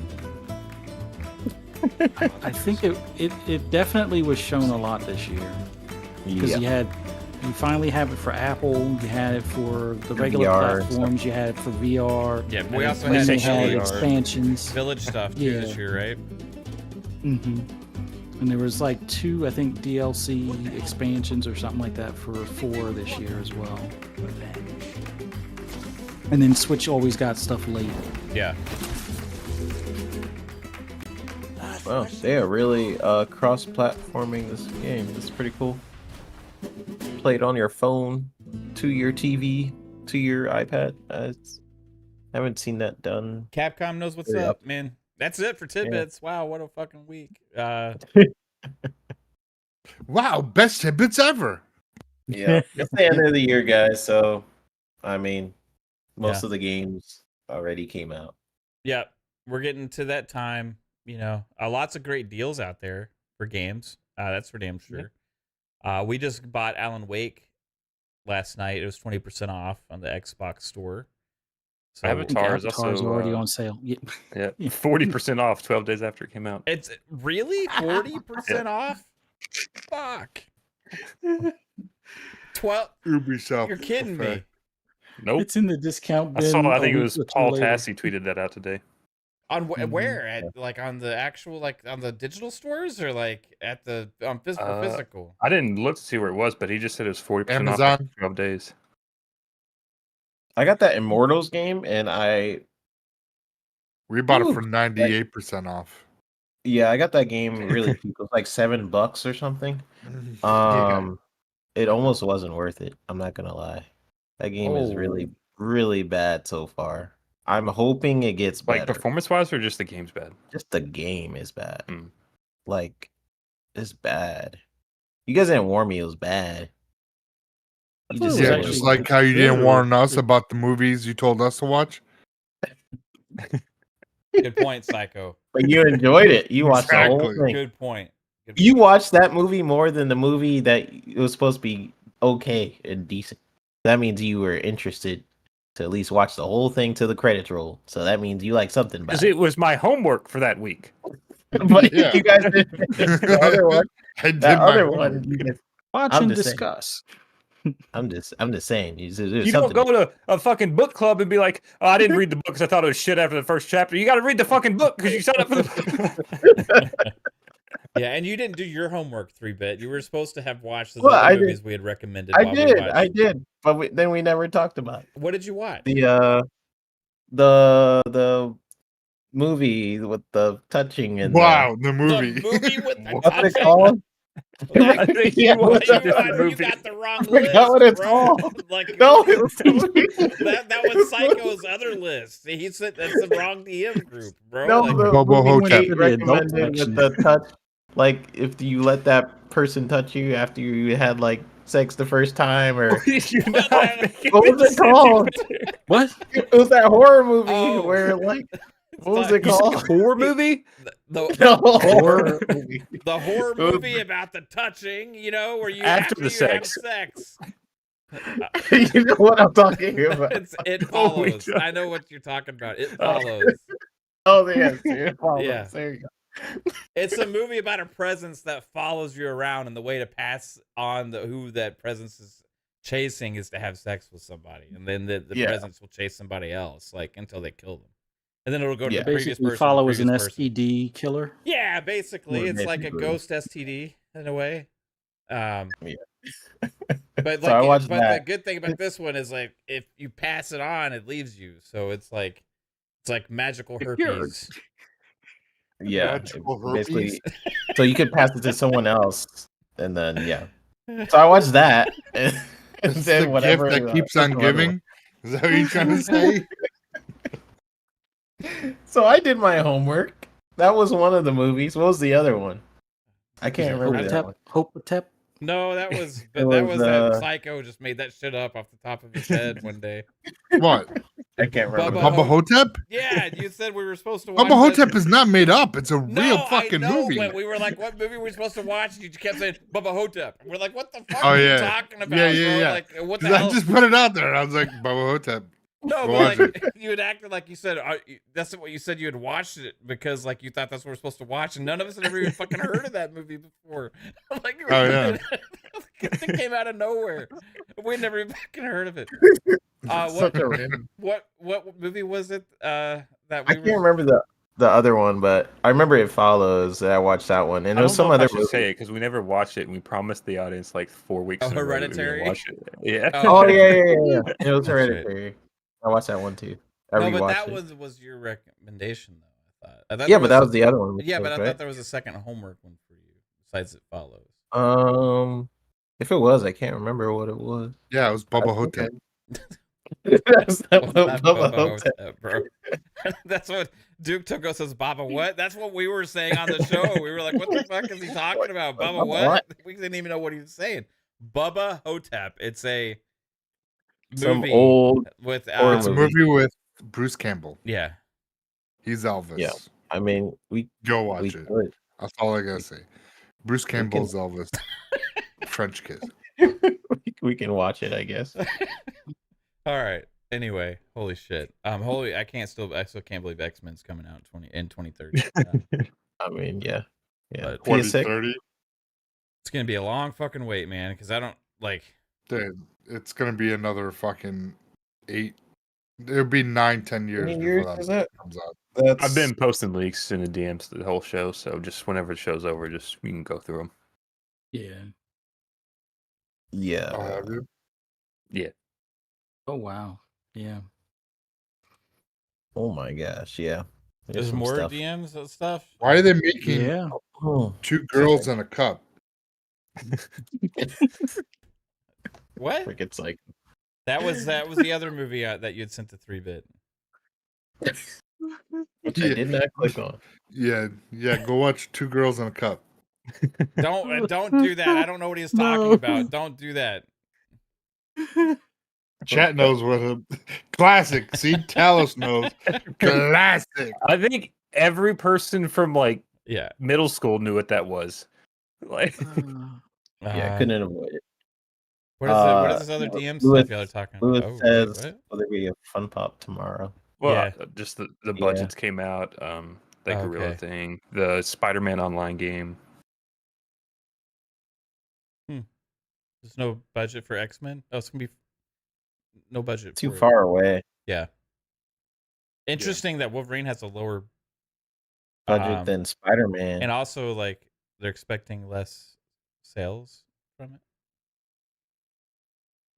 I wonder okay. why. I mean, yeah, Spider-Man's a bigger character than Wolverine, so I guess that makes sense, right? And it actually That or- sells how much they need to sell to break even? Wow. So basically, they're going to do a Ratchet and Clank for a loss. And they know they're making a loss. Yeah. Wow. I think it's over Well, 2 million. they made a loss on Ratchet and Clank. Yeah. But that's what Same they're thing with expecting the new for. IP. They're expecting that again. Yeah. Why make it then? What the heck? I don't know. Because they're. I'm just saying. If you know it's gonna make a You gotta loss, let the studio have a little fun while you make your big budget games. I don't know. Keep the morale up. True. Maybe it's That's because they interesting. need like a family-friendly game to draw in kids and stuff, and they don't have a lot of that. Like, Yeah, the first it'll part. balance out with Wolverine. Yeah, 120 million. Hunter's Gathering. I wonder what that is. There's a lot to look at for sure. We have to like digest a lot of this stuff. Is For one, yeah. Hunter's Gathering the I think it's that live Horizon service Online game? Yeah, thing. that's Yeah. It's probably VR. No. I think it's the live service No. Horizon game. Just got the Yeah. description of the Venom game. What? It's like, man, this leak Wait. is huge, bro. It's Wait, terabytes, where's, right? Oh, it's Where's terabytes of Ben data. Studios stuff? There's Ben. Oh, No, I'm wondering Oh, because okay. they're the ones working on a new IP. I'm waiting to see that. yeah, they're working with Naughty Dog apparently. Really? Oh, Venom. Yeah, I heard about that leak. Yeah. So Venom is switchable between Spider-Man. What's the point of a Venom game if you're gonna switch 8 to 10 Spider-Man? hours standalone experience, like expansion. Yeah. Yeah. Okay. DLC. Basically, yeah. Well, at one But point, it's gonna be basically its own Miles. game. It's It's basically gonna DLC. be its own game, guys. It's- It's not DLC. It's DLC. DLC for $50. Oh man! All right, we could do this for fucking hours, but you know what? Like, it's time to get out of here. Everybody, Merry Christmas, ho ho ho! 2023. Oh, is it's only amazing. apparently it's only going to cost $50 too. Comes out Q2 2025. $50. Ultimate Edition Fair will enough. include Spider-Man 2. Yeah, DLC. Yeah, it's just like the way Miles Morales was. Yeah. So I mean, it's pretty cool. I like Venom. So Yeah. Everybody, I hope you have a amazing holidays. Tomorrow we will have Fun Pop. We'll be talking about Kang and maybe more Marvel video game stuff. It's crazy how you run away from someone and you're charged with assault. I don't know how that works, I but know. Yeah. we'll get into it. He ran away. Well, He ran away too aggressively. Well- Is what they. we'll figure all that out. maybe I don't there's stuff we don't know about. But Yeah. We'll look into it. know. We only we don't know everything that happened at the trial. Maybe awesome. Yeah, Yeah. we'll see. We'll see. Well, Maybe Fuzzy has. we'll have some. Hey, Fuzzy, you're welcome to join us tomorrow on Fun Pop if you got some stuff to get off your chest. Yeah. Anyway. We'll see. Yeah. Yeah, so we'll have Fun Pop tomorrow at 10 p.m. Eastern Time. We'll have PM in the PM this Thursday at 7 p.m. Eastern Time. Like I said earlier, I'm still weighing if we're going to have Ultimate or not.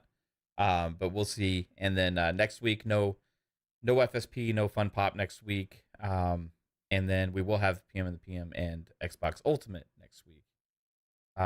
But hey, let's get this panel out of here. And chat, you guys are amazing. And thanks for hanging out with us. It was a lot of fun tonight. Psycho, tell everybody where they can find you. Thank you, Chad, for coming out tonight. I know it was kind of a light week for Tidbits, but it's okay. But you can come back and see us tomorrow night on. Oh my God. On Fun Pop? Fun Pop. Wow. That is how far You were about to mind say is it. gone. Wow. You're literally going to say. on I- He's even got the I was F like, out. bruh. I'm like, it just eluded my fucking brain right there. What the fuck? This has been on Holy the show for like over 2 alright. years. I know, dude. Oh my God. Yeah, find me everywhere, social media, Psychonauts 8. I'm going to bed. Good night. Have a good one, Psycho. Fuzzy Belvedere, where can everybody find you, sir? Thanks for having me on. It was always awesome being on here with you guys. This was a load of laughs tonight. Breaking news, leaks. Yeah, this was awesome. Thanks everybody in the chat. Don't forget to hit the like button, subscribe if you haven't already. For those that want to hear my rambles and rants on anything gaming related, just follow me on the app formerly known as Twitter at fuzzy_Belvedere. And might see you guys tomorrow. Who knows? Yeah. Appreciate you, Fuzz. 3-bit. What about you, sir? Everyone can find me on Twitter at i3bit. I posted I haven't posted some work stuff, but I did post about my friend Paul Jenkins. He is going through a lawsuit right now with a person who basically got sued by CBS for making a Star Trek fan film called Axanar. And the guy is pretty crazy. So if you guys want to just look at the backstory of, because there's a lot of story with that whole scenario and that whole case, just check that out on my Twitter. Go ahead and support him. He's a good friend of mine. He is creator of a lot of Marvel characters. We talked a lot about Marvel today. He created the character Sentry, created the Civil War storyline that we've seen in the Marvel movies. He created the comic book version, co-creator of Ninja Turtles. He did a lot of amazing stuff, and he's going through a rough time right now. So if you guys want to go ahead and support him, just go on my Twitter and or just type in Axanar drama or something like that, and just go ahead and support him if you can.